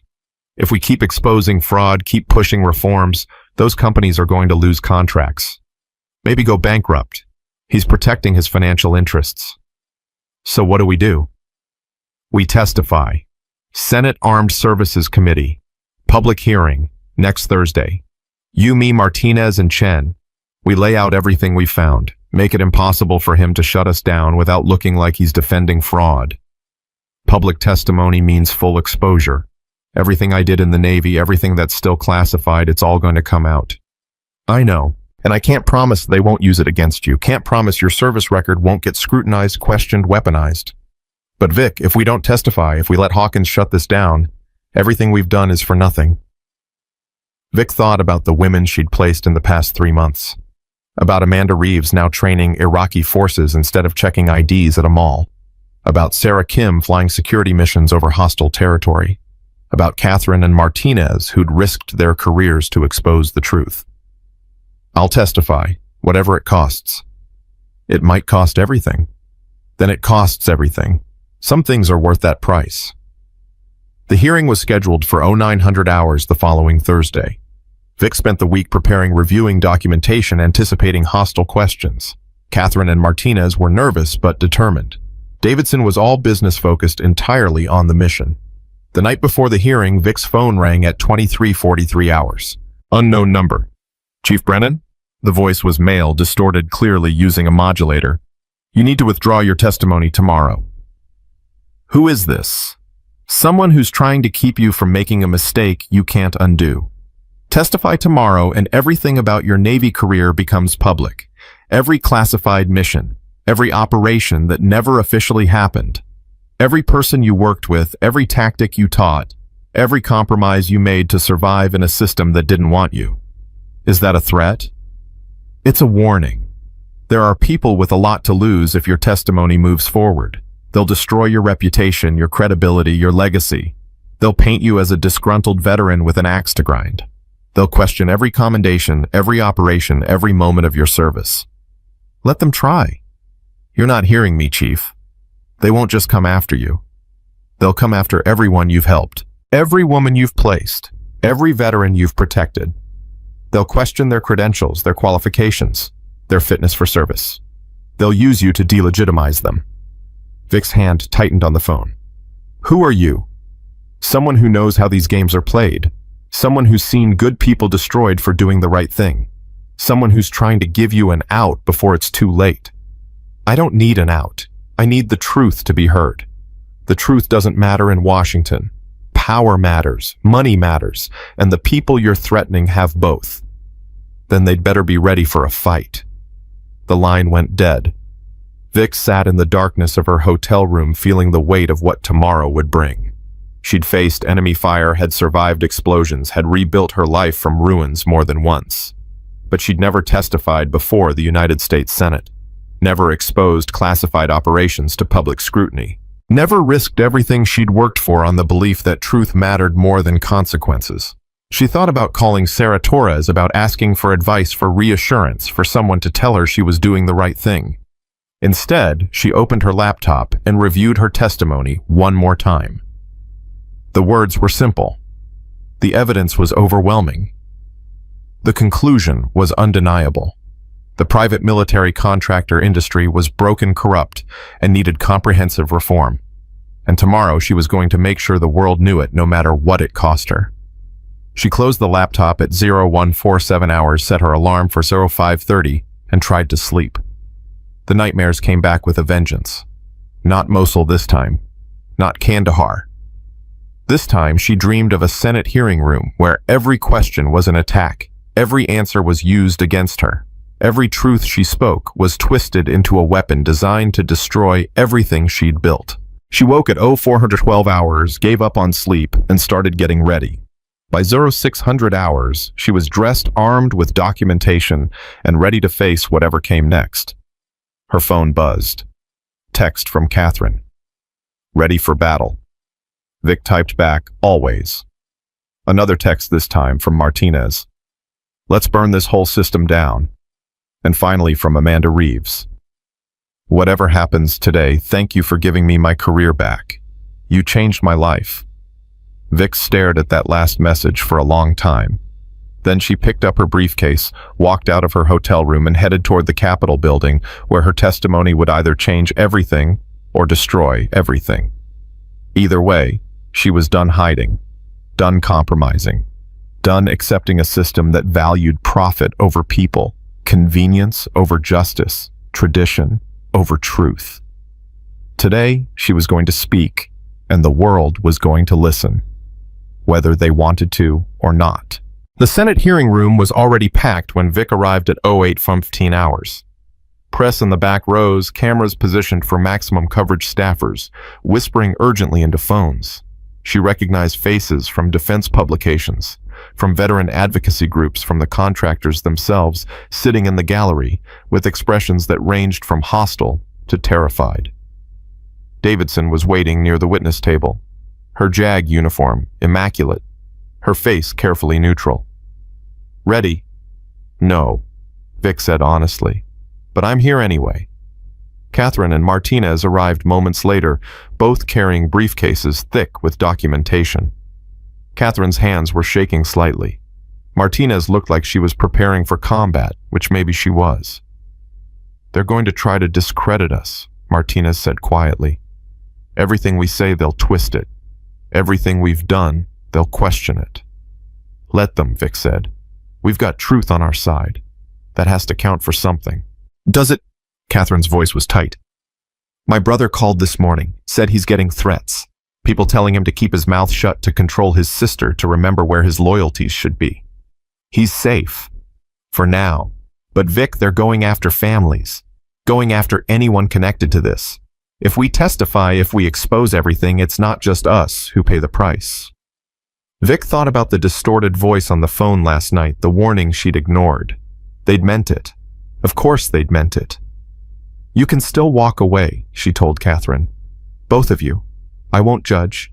I won't blame you. This isn't your fight. Like hell it isn't. Martinez's jaw was set. I lost a friend in Syria because some executive decided profit mattered more than human life. That made it my fight. Catherine nodded. And I watched this industry destroy qualified women for 18 months before I even met you.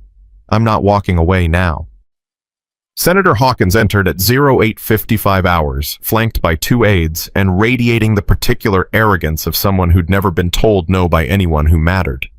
He was mid-60s, silver hair perfectly styled, wearing an American flag pin that somehow looked more like a weapon than a symbol. He took his seat at the center of the committee panel, gavelled the hearing to order precisely at 0900, and began with the smile of a predator who'd already decided how this would end. This committee convenes today to examine allegations of fraud and discrimination in the private military contractor industry. We have before us testimony from several witnesses who claim systemic failures requiring federal intervention. His tone made it clear what he thought of those claims. Let me be clear from the outset. The men and women of America's defense contractor industry provide vital services to our national security. They protect our diplomats, train our allies, and fill critical gaps in our defense posture. Any attempt to paint this industry with a broad brush of criminality does a disservice to the thousands of patriots who serve with honor. Vic felt her teeth clench. He was setting the narrative before they'd even spoken. Hawkins looked directly at her. Our first witness is Victoria Brennan, retired Navy Chief Warrant Officer. Chief Brennan, you're currently contracted with the Department of Defense Inspector General's office to investigate defense contractors. Is that correct? Yes, Senator. And how long have you held this position? 14 weeks.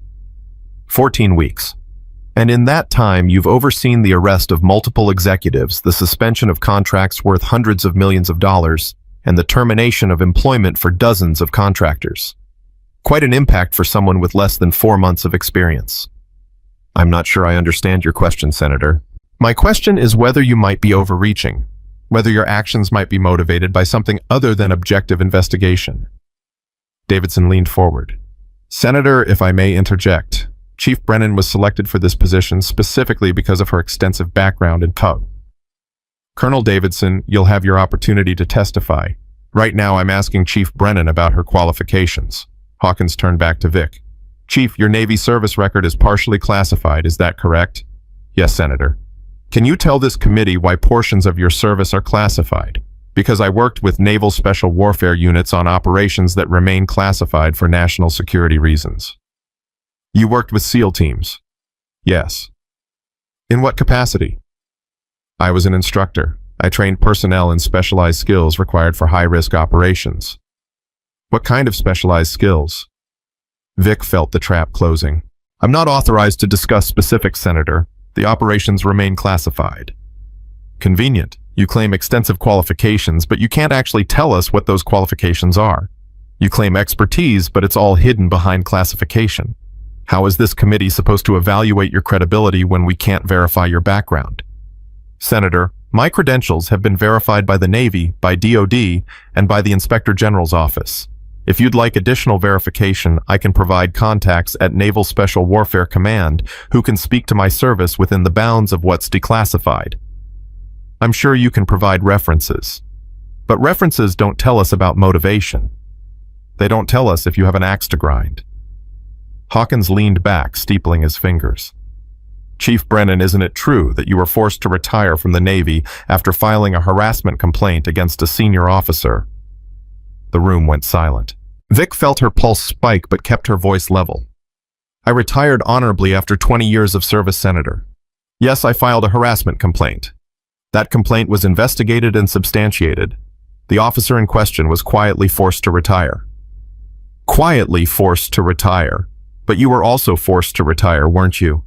Despite your so-called excellent record. I was given the choice to retire or face a career where I would be frozen out of promotions and opportunities because I'd become a liability to people who preferred institutional silence over accountability. I chose retirement. So you have a history of making allegations against authority figures, allegations that result in career damage for everyone involved. And now you're making similar allegations against an entire industry. Do you see why some might question whether this is really about justice or about personal vendetta? Vic wanted to stand up, wanted to walk around the table and explain to Hawkins exactly what kind of courage it took to report harassment when you knew it would end your career. Instead, she kept her seat and her composure. Senator, the evidence I've gathered isn't about my feelings or my history. It's about documented fraud, fabricated credentials, unqualified personnel deployed to combat zones, financial crimes totaling hundreds of millions of dollars. That evidence exists regardless of who collected it. Evidence you claim to have. But you're asking this committee, asking the American people to trust the judgment of someone who admittedly has conflicts with authority, who left the Navy under questionable circumstances, and who's now targeting an industry that happens to be largely male-dominated. Forgive me if I see a pattern. Martinez stood up suddenly. Senator, with respect, that's bullshit. The room erupted. Hawkins's gavel came down hard. Captain Martinez, you will sit down and you will maintain decorum, or you will be removed from this hearing. Martinez didn't sit.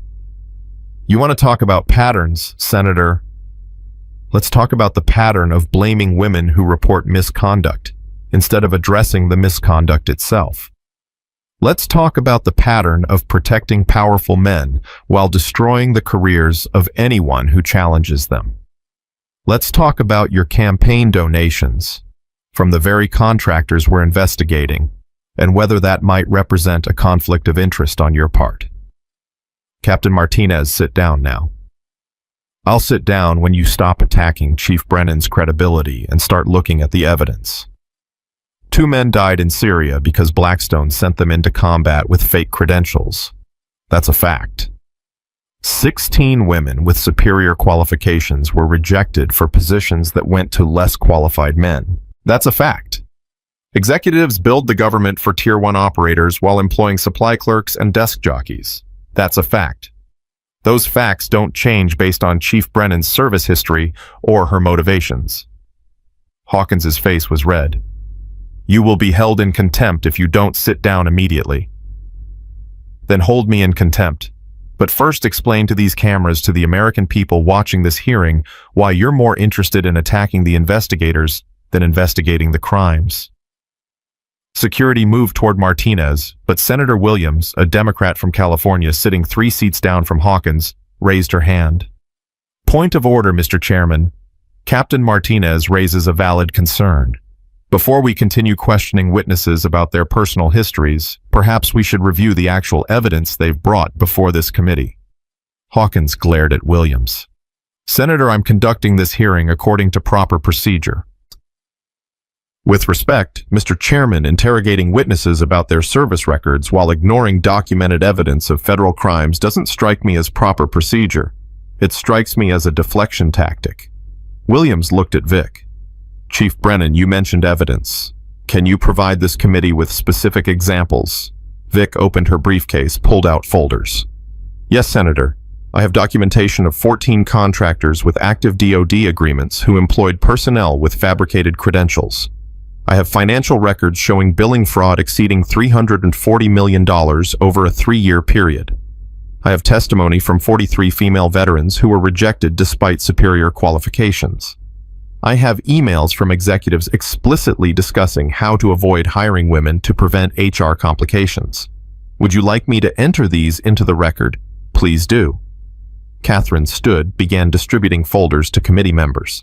Hawkins tried to interrupt, but Williams cut him off. Mr. Chairman, these are serious allegations backed by documentation. This committee has a responsibility to review evidence, not suppress it. For the next 90 minutes, Vic walked the committee through the evidence, names, dates, specific instances. She showed them James Foster's fabricated SEAL credentials beside his actual service record as a supply clerk. She showed them Amanda Reeves's rejection letter despite perfect qualifications. She showed them emails from Richard Vance discussing how to maximize profits by employing the cheapest labor regardless of capability. Some senators listened with genuine concern. Others, clearly aligned with Hawkins, tried to interrupt, to deflect, to minimize. But the evidence kept coming relentless and undeniable. At 11:47 hours, Hawkins called a recess. As Vic stood to leave the witness table, he leaned close. You just made a very powerful enemy, Chief Brennan. I've had powerful enemies before, Senator. I'm still here. They're not. During the lunch break, Vic's phone exploded with messages. Some supportive, some threatening, most from reporters wanting interviews. She ignored them all and focused on preparing for the afternoon session. Davidson found her in a quiet hallway looking stressed. That was reckless. Martinez standing up like that, confronting Hawkins directly. She could have derailed everything. She didn't derail it. She put him on the defensive. She also gave him ammunition. He'll paint her as unstable, emotional, unable to maintain professional composure. Let him try. Anyone watching that exchange saw exactly what happened. Hawkins attacked you, attacked the investigation, and when Martinez called him on it, he couldn't defend his position, so he threatened her with contempt. Vic looked at Davidson. We're winning. He knows it. That's why he's desperate. We're not winning until the committee votes for reform. Until then, this is all just theater. The afternoon session began at 13:30 hours with testimony from Catherine Chen. She was methodical, careful, presenting data with the precision of someone who'd spent 18 months building an airtight case. Senator Hawkins tried the same approach he'd used with Vic, questioning her credentials, her motivations. But Catherine didn't give him an opening. Senator, I'm not a federal investigator. I'm not a veteran seeking employment. I'm a private citizen who documented what I saw because nobody else was doing it. My motivations are irrelevant. The data speaks for itself. And what exactly qualifies you to analyze this data? I have a master's degree in forensic accounting and 12 years of experience as a defense industry analyst. I've conducted audits for 3 federal agencies. My qualifications are in the materials provided to this committee. Would you like me to walk through my CV, or would you prefer to discuss the 73 documented cases of credential fraud I've identified? Hawkins moved on to different tactics, but Catherine had an answer for everything. By the time her testimony concluded, even hostile senators were nodding at some of her points.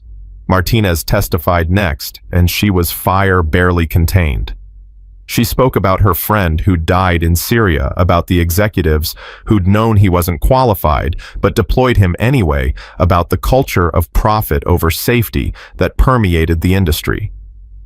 This isn't about gender, she said, her voice steady despite obvious emotion. This is about integrity, about whether we care more about human lives or corporate balance sheets. My friend believed he was working for a company that valued competence. Instead, he worked for a company that valued his billing rate. And now he's dead, along with 2 State Department employees who trusted that their security team was actually capable of protecting them. The room was silent. Senator Williams spoke first. Captain Martinez, you mentioned that qualified women were rejected while less qualified men were hired. Can you quantify that? Based on documentation, Chief Brennan and Ms. Chen collected at least 16 women with superior credentials were rejected by Blackstone alone.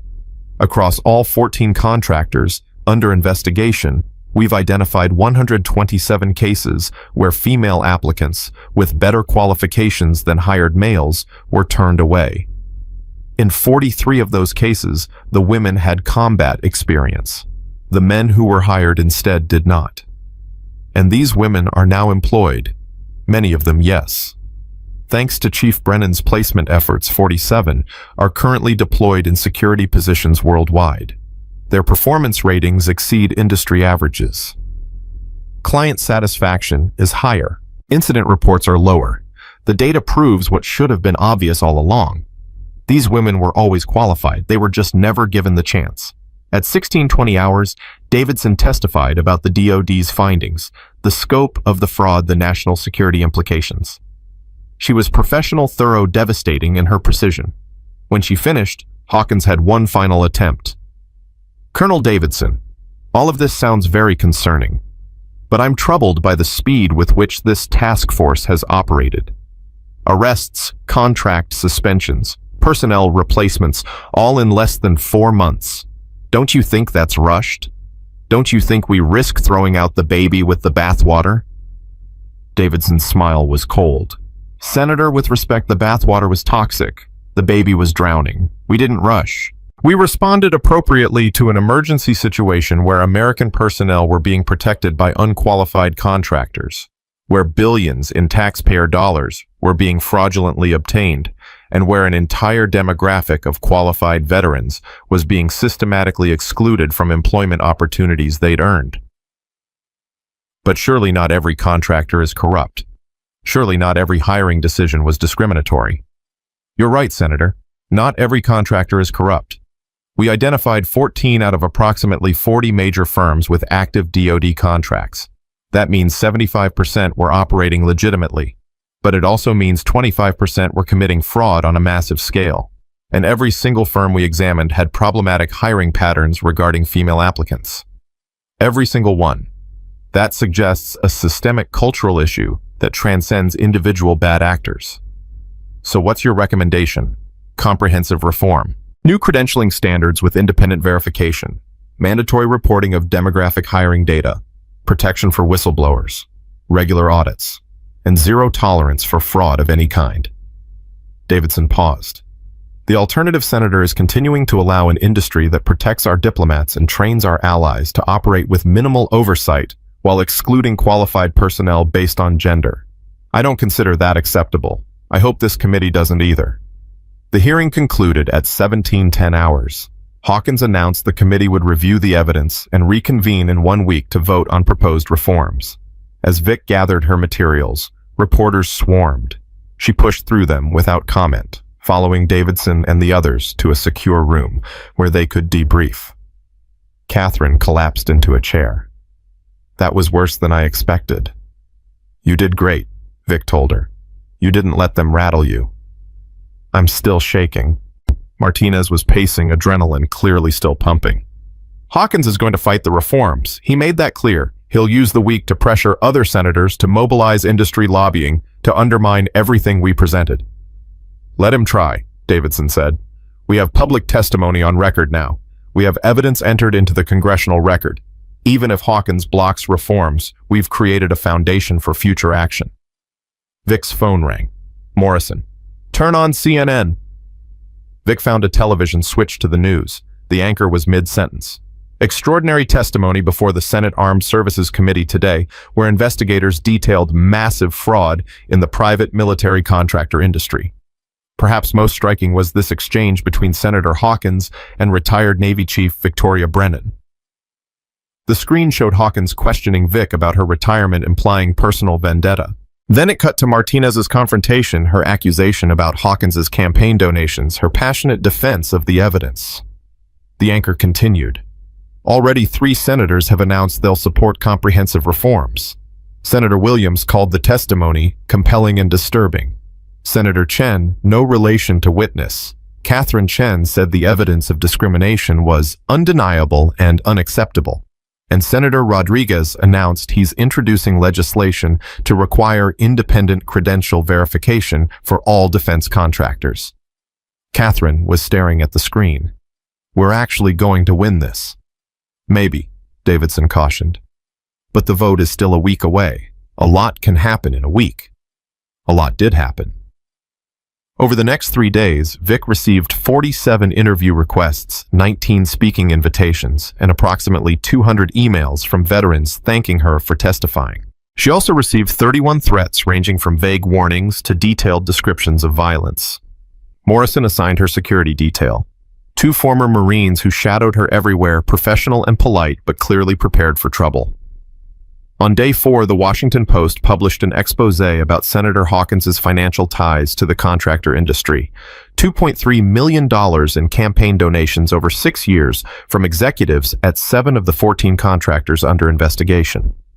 The article raised questions about conflicts of interest about whether Hawkins should recuse himself from the vote. Hawkins responded with a press conference calling the article a politically motivated hit piece designed to distract from the real issue of government overreach. He doubled down on his opposition to reforms, calling them excessive regulation that will harm national security.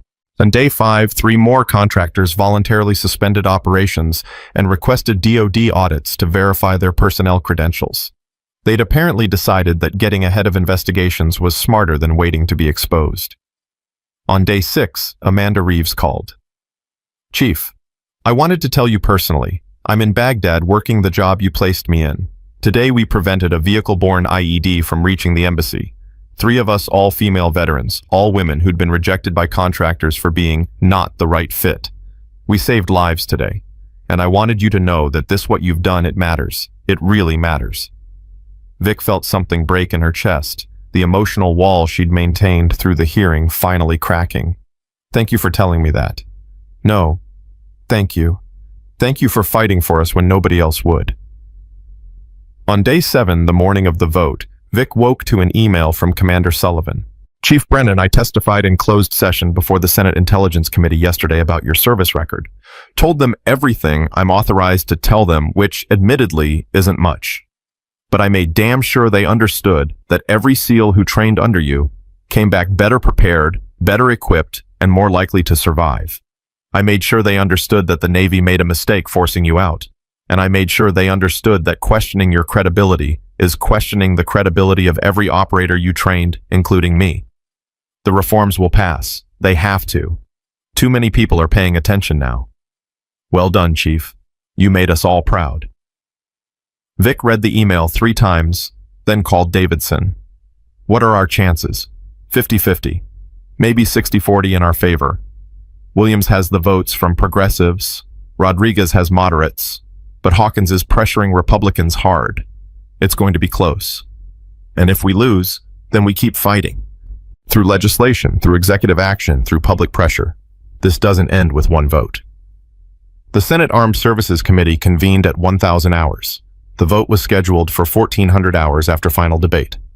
Vic watched from the gallery with Catherine and Martinez. The debate was predictable. Supporters cited evidence, spoke about accountability and integrity. Opponents raised concerns about over-regulation, about harming the industry, about solving problems that didn't exist.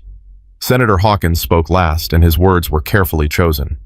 I don't dispute that some contractors made mistakes. I don't dispute that some executives may have acted inappropriately. But the reforms proposed today would fundamentally restructure an industry that serves a vital national security function. They would impose regulatory burdens that could drive contractors out of business, leaving critical gaps in our defense posture. They would prioritize social engineering over operational effectiveness, and they're based largely on the testimony of witnesses with clear bias against the industry they're investigating. He looked directly at the gallery, directly at Vic. Chief Brennan is undoubtedly a skilled operator, but she's also someone who left the Navy under contentious circumstances after filing harassment complaints. Captain Martinez lost a friend and is understandably emotional. Ms. Chen has family connections to one of the contractors investigated. Are these the objective sources we should base major policy decisions on? Williams stood immediately. Senator Hawkins attacking witnesses' character doesn't change the evidence. We have documentation of fraud. We have proof of discrimination.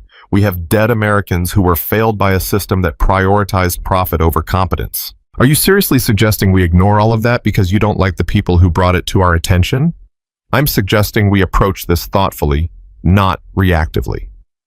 We've had 4 months of investigation, thousands of pages of evidence and testimony from dozens of sources.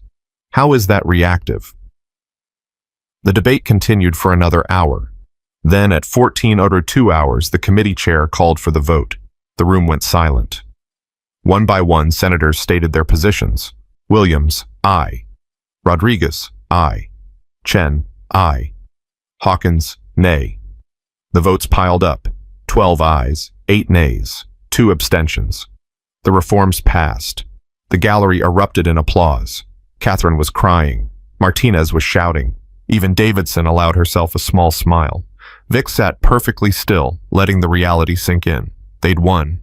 After everything, after all the resistance and threats and attempts to discredit them, they'd actually won. Outside the hearing room, reporters mobbed them immediately. Vic made a brief statement. Today, the Senate Armed Services Committee voted to protect American personnel, to hold contractors accountable, and to ensure that qualified veterans get opportunities they've earned regardless of gender. This is a victory for integrity over profit, for competence over prejudice, for justice over convenience. But the real work starts now. Implementing these reforms, ensuring compliance, changing a culture that's resisted change for decades. That's going to take sustained effort, sustained vigilance, and sustained courage from everyone involved.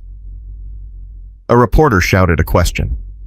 Chief Brennan, Senator Hawkins called you biased. How do you respond? I respond by pointing to the evidence, by pointing to the 47 women currently deployed protecting American interests worldwide, by pointing to the audits that have verified credential fraud at multiple contractors. My bias, if you want to call it that, is toward truth and accountability. I make no apologies for that. What's next for you? Vic glanced at Davidson, who nodded slightly. I'll continue leading the DoD task force implementing these reforms. We'll conduct additional audits, develop new standards, and ensure that the changes voted on today actually translate into real-world improvements. This isn't a one-time fix, it's an ongoing commitment. That night, Vic sat in her hotel room reviewing the day's events. Her phone had been ringing non-stop. Congratulations from colleagues, interview requests from media, thank you messages from veterans. One message stood out, from Marcus Chen. Chief, I watched the vote today. Watched you testify last week. I wanted to tell you that you changed my life. Not just my career, my life. You showed me what real courage looks like. What real integrity costs. My new company got our first DoD contract approval today. Small job training Army reservists. But it's a start. And I promise you every person I hire will be hired based on qualifications, nothing else. Thank you for making me better. Thank you for making all of us better. Vic closed her laptop, turned off her phone, and allowed herself a moment of satisfaction. The victory was real. The reforms would make a difference. Lives would be saved, careers would be built, a broken system would be forced to change. But she knew this wasn't the end. Hawkins had allies. The industry had resources. Resistance would continue, maybe intensify. Tomorrow she'd start implementing reforms, conducting audits, holding people accountable. Tomorrow the hard work would begin. But tonight, just for a few hours, she let herself believe that justice could win. That truth could prevail. That one person armed with evidence and courage and absolute refusal to quit could change a system that had seemed unchangeable. She thought about the young woman she'd been 25 years ago joining the Navy with dreams of serving her country. She thought about everything that had happened since. The missions, the injuries, the harassment, the forced retirement. And she thought about where she was now. Leading a task force, implementing reforms, changing lives. Maybe all of it, the good and the bad, had been preparation for this moment. Maybe every battle she'd fought, every compromise she'd refused, every time she'd stood up when it would have been easier to sit down had been leading here. To a Senate hearing room where truth finally mattered more than power. To a vote that chose integrity over convenience. To a victory that proved one stubborn woman with a rifle and a conscience could actually make a difference. She slept without nightmares that night. For the first time in years, she slept like someone who'd finally completed the mission. The peace lasted exactly 36 hours. Vic was in her temporary DoD office reviewing implementation timelines when Morrison called at 06:47 hours on a Saturday morning. We've got a situation. Turn on Fox News. The screen showed Senator Hawkins at a press conference flanked by 3 men in expensive suits. The caption identified them as CEOs of major defense contractors. Yesterday, I filed a lawsuit challenging the Senate Armed Services Committee's authority to impose these so-called reforms, Hawkins was saying. These regulations represent government overreach of the most egregious kind. They will cripple an industry that protects American interests worldwide, cost thousands of jobs, and ultimately harm our national security. This lawsuit has the backing of industry leaders, congressional allies, and constitutional law experts who agree that the committee exceeded its mandate. A reporter shouted a question. Senator, critics say you're protecting contractors who defrauded taxpayers and endangered American lives. How do you respond?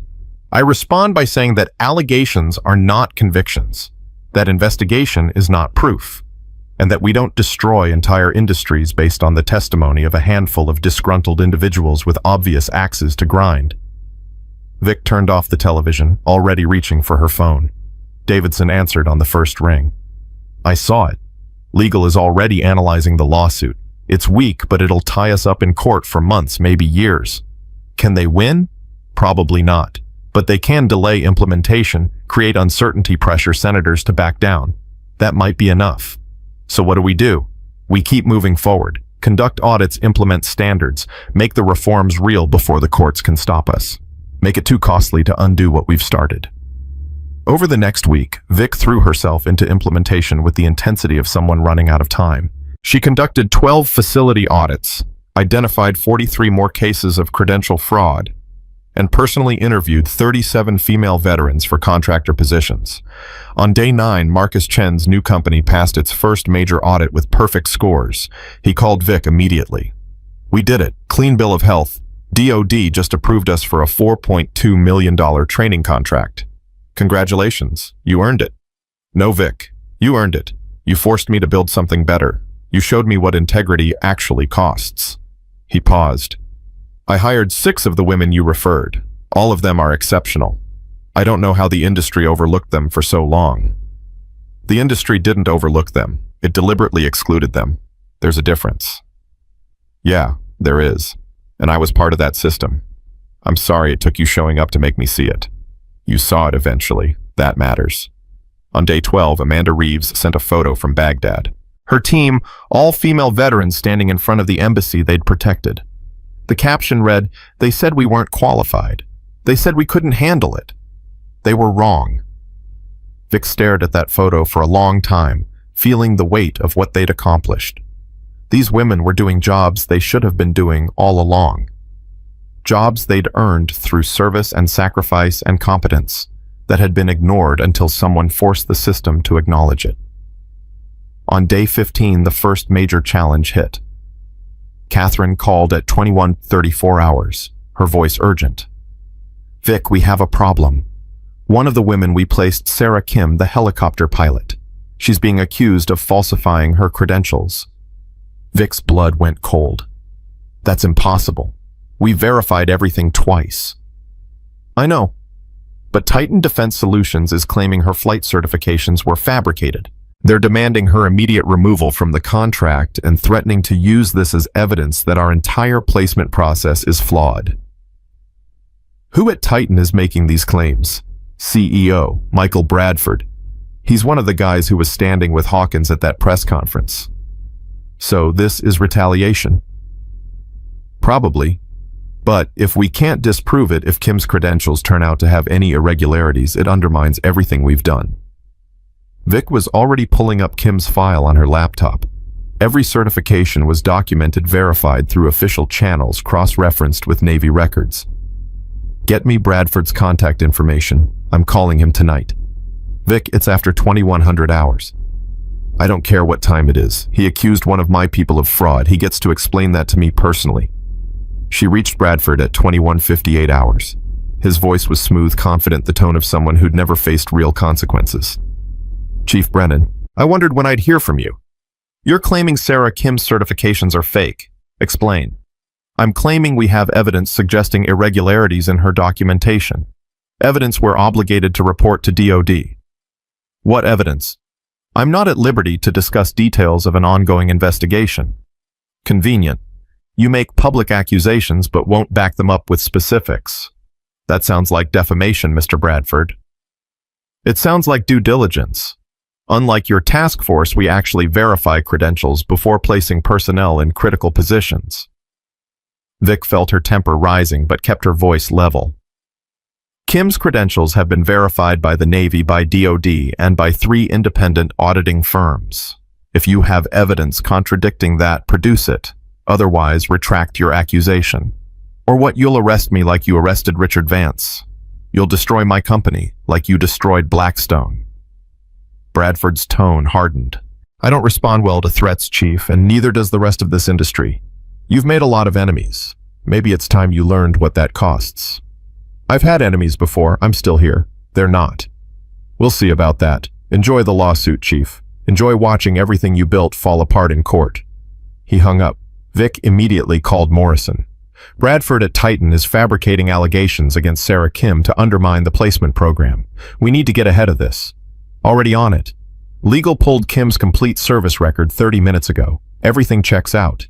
Every certification is legitimate, documented, verified. Bradford's allegation is baseless."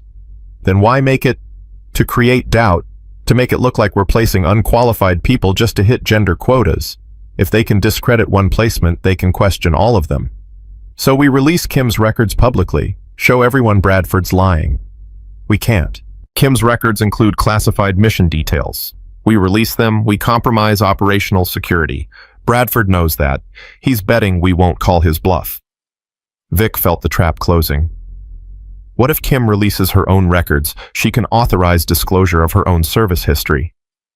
She could, but that would expose details about her military career she might prefer to keep private, and it requires her to defend herself against false accusations instead of just doing her job. It's not fair to her. None of this is fair to her, but it's her choice. Let me talk to her. She reached Kim 4 hours later. It was 0300 hours in Baghdad, but Kim was awake, already aware of the accusations. Chief, I heard what Titan's saying. It's bullshit. Every certification I have is legitimate. I know, and we can prove it. But proving it means releasing your service records publicly. It means exposing details about your deployments, your missions, potentially your personal life. I won't ask you to do that unless you're comfortable with it. Kim was quiet for a moment. What happens if I don't release them? Bradford's accusation stands unchallenged. It creates doubt about your qualifications, about our placement process, about the reforms we're implementing. It gives ammunition to everyone trying to undo what we've accomplished. And if I do release them, the truth comes out. Your credentials are verified publicly. Bradford gets exposed as a liar, but your privacy is gone. Everything you did in the Navy becomes public record. Another long pause. Then Kim's voice came back steady and certain. Release them. All of them. I've got nothing to hide, and I'm not letting some CEO destroy our credibility because he's scared of competition from qualified women. Sarah, you don't have to. I know I don't have to. I want to. These accusations aren't just about me. They're about every woman you've placed, every woman who's still waiting for opportunities. If Bradford thinks he can intimidate us by attacking one person, he needs to learn he picked the wrong person. Vic felt pride surge through her chest. Okay, I'll coordinate with Morrison. We'll have your full service record released through official channels by tomorrow morning. Good. And Chief, thank you for asking instead of just deciding. Some commanders would have thrown me under the bus to protect the mission. You are the mission, Sarah. All of you are. That's the whole point of what we're doing. The next morning, Morrison released Kim's complete service record through a DoD press conference. The documents were devastating to Bradford's claims. Not only were Kim's certifications legitimate, they were exceptional. She'd flown combat missions in 3 theaters, had logged over 2,000 flight hours in hostile environments, had received 2 air medals and a Distinguished Flying Cross. The press ran with it immediately. Defense contractor CEO falsely accused decorated pilot, read the Washington Post headline. Titan Defense Solutions under investigation for defamation, reported the Wall Street Journal. Bradford issued a terse statement claiming he'd received flawed intelligence and withdrew the accusation. But the damage to his credibility was done. Hawkins tried to capitalize on the incident anyway, claiming it showed the task force was overly aggressive in defending questionable placements. But when reporters pointed out that Kim's credentials had been independently verified by multiple sources, he backed off. The lawsuit continued, but momentum was shifting. On day 21, 3 more contractors voluntarily adopted the new credentialing standards rather than risk audit failures.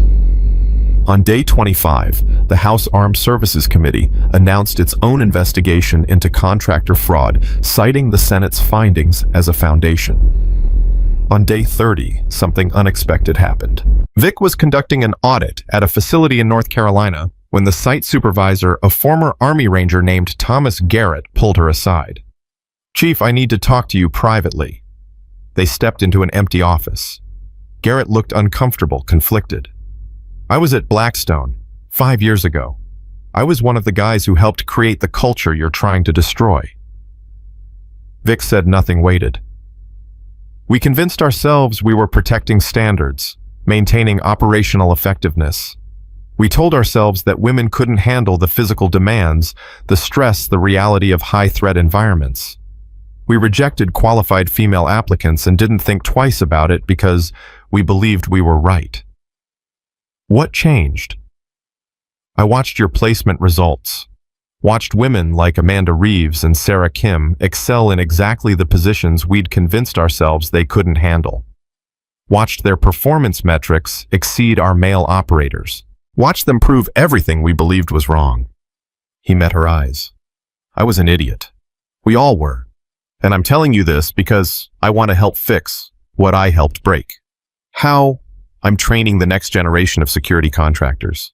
Hundreds of them pass through this facility every year. Let me help develop new training protocols. Let me teach them that competence doesn't have a gender.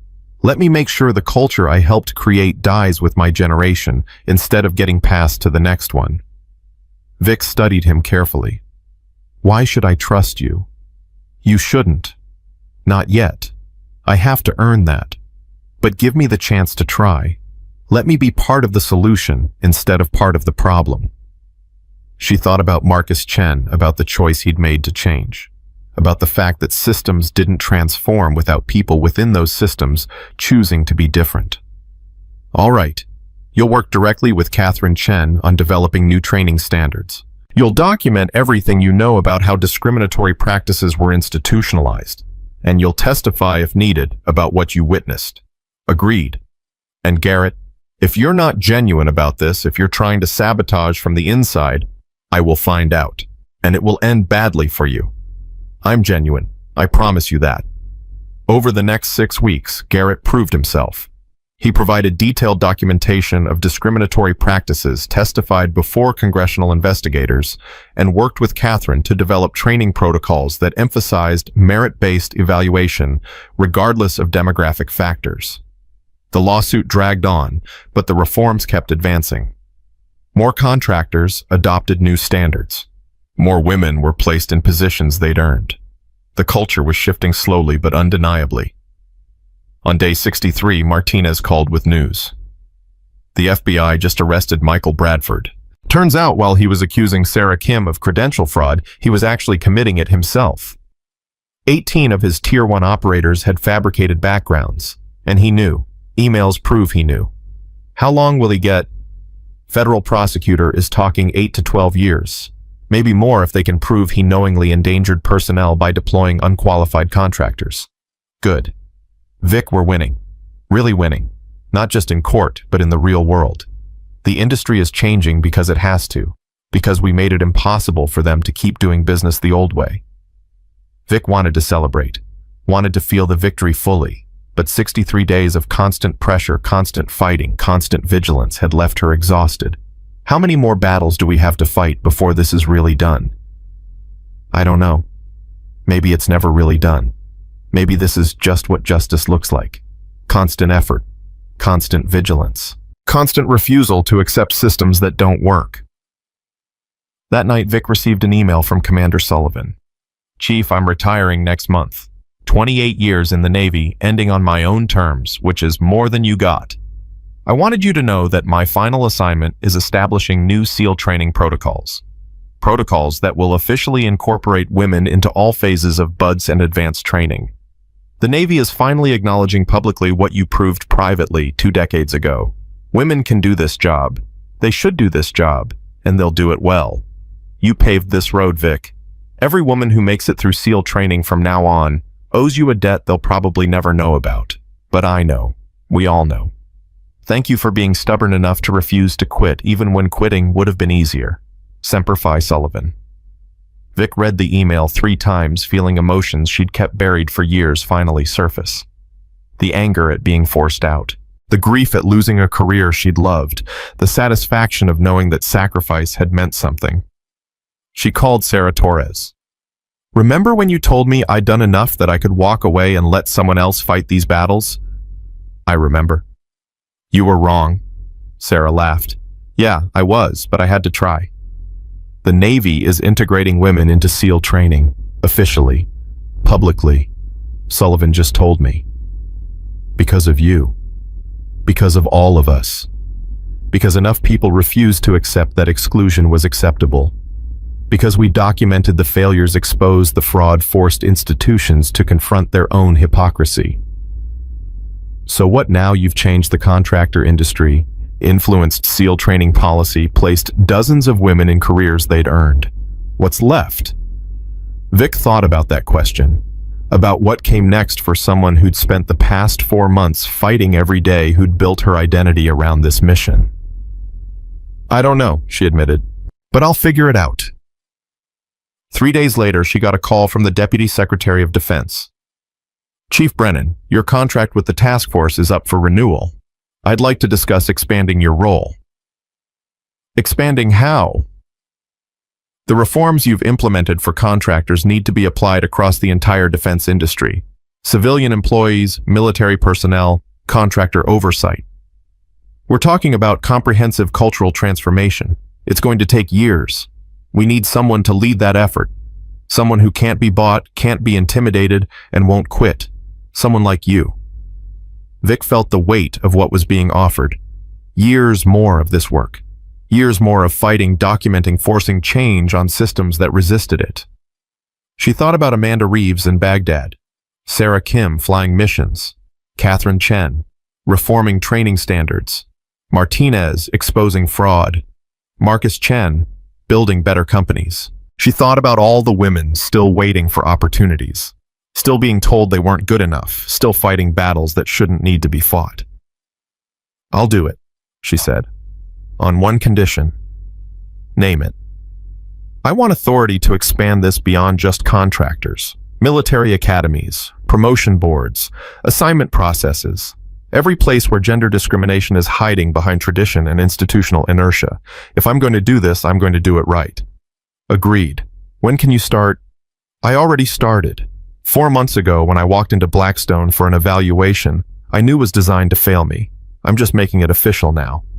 6 months after that first day at Blackstone, Vic stood in front of a packed auditorium at the Naval Academy, invited to speak to midshipmen about leadership and integrity. She looked out at the young faces, male and female, all of them preparing for careers in service, all of them navigating systems that were better than they'd been, but still not what they should be. 25 years ago, I stood where you're standing now, full of idealism, full of determination, absolutely certain that competence and dedication would be enough. I was wrong. Competence and dedication are necessary, but they're not sufficient. You also need courage. The courage to challenge systems that are broken. The courage to speak truth to power even when power doesn't want to hear it. The courage to refuse to accept that this is just how things are. She paused, making eye contact with a young woman in the third row who was watching with fierce attention. Some of you will face discrimination.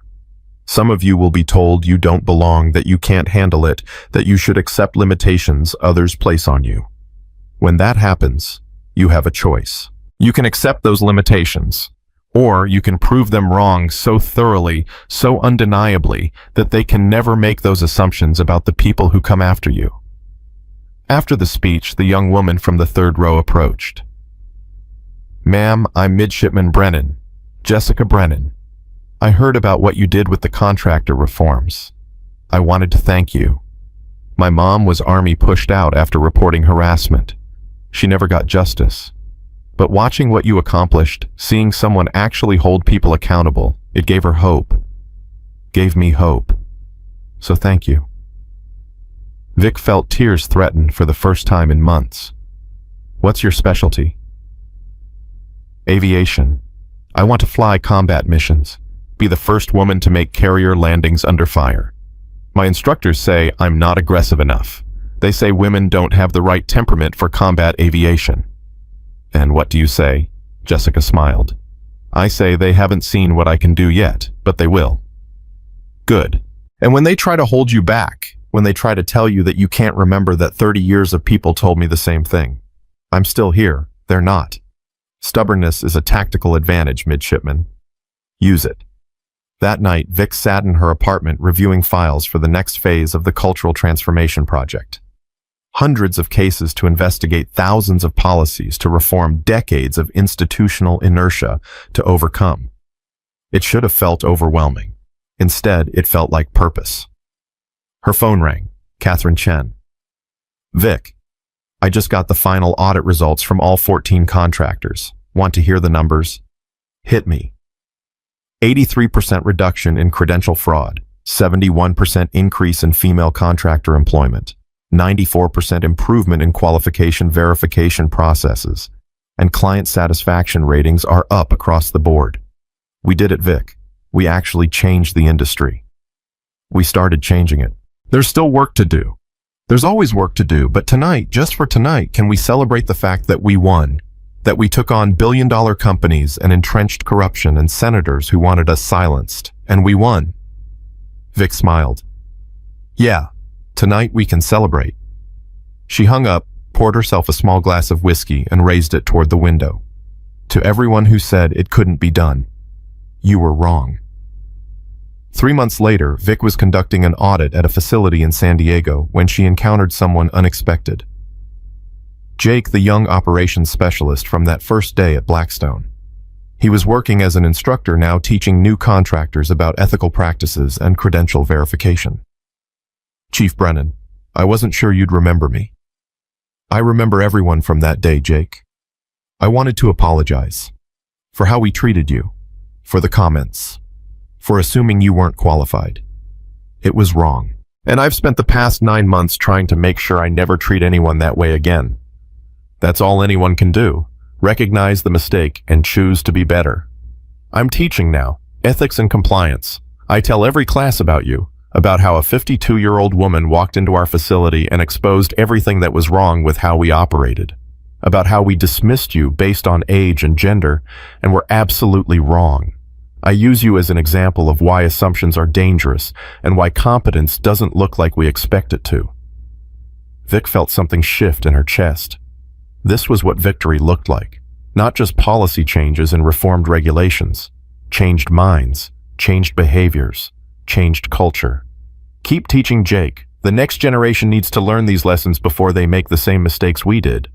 We didn't make those mistakes, ma'am. You didn't. We did.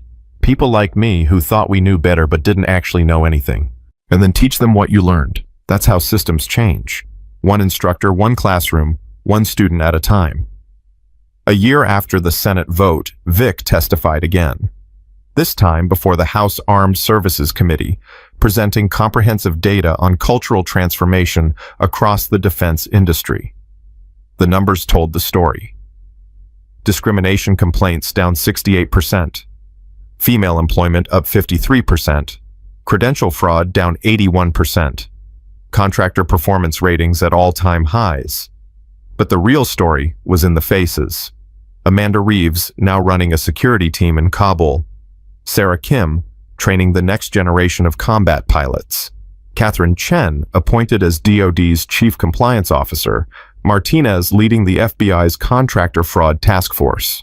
Marcus Chen, building a company that proved ethical practices and profitability weren't mutually exclusive. Representative Jackson, a freshman congresswoman from Texas, asked the final question. Chief Brennan, you've spent 18 months transforming an industry that many said couldn't be changed. What drives you? What keeps you fighting when it would be easier to quit? Vic thought about that question, about the young woman she'd been joining the Navy with dreams, about the scarred veteran she'd become forced out for refusing to stay silent, about the investigator she'd transformed into, determined to fix what had broken her. I fight because someone has to, because systems don't change themselves, because every woman who comes after me deserves better than I got, and because I made a promise to myself 20 years ago when the Navy forced me to retire. I promised that I wouldn't let them win, that I wouldn't let institutional cowardice and entrenched prejudice be the final word on my career or anyone else's. This work, these reforms, this transformation, it's me keeping that promise. And I'll keep fighting until the promise is fulfilled or I'm dead, whichever comes first.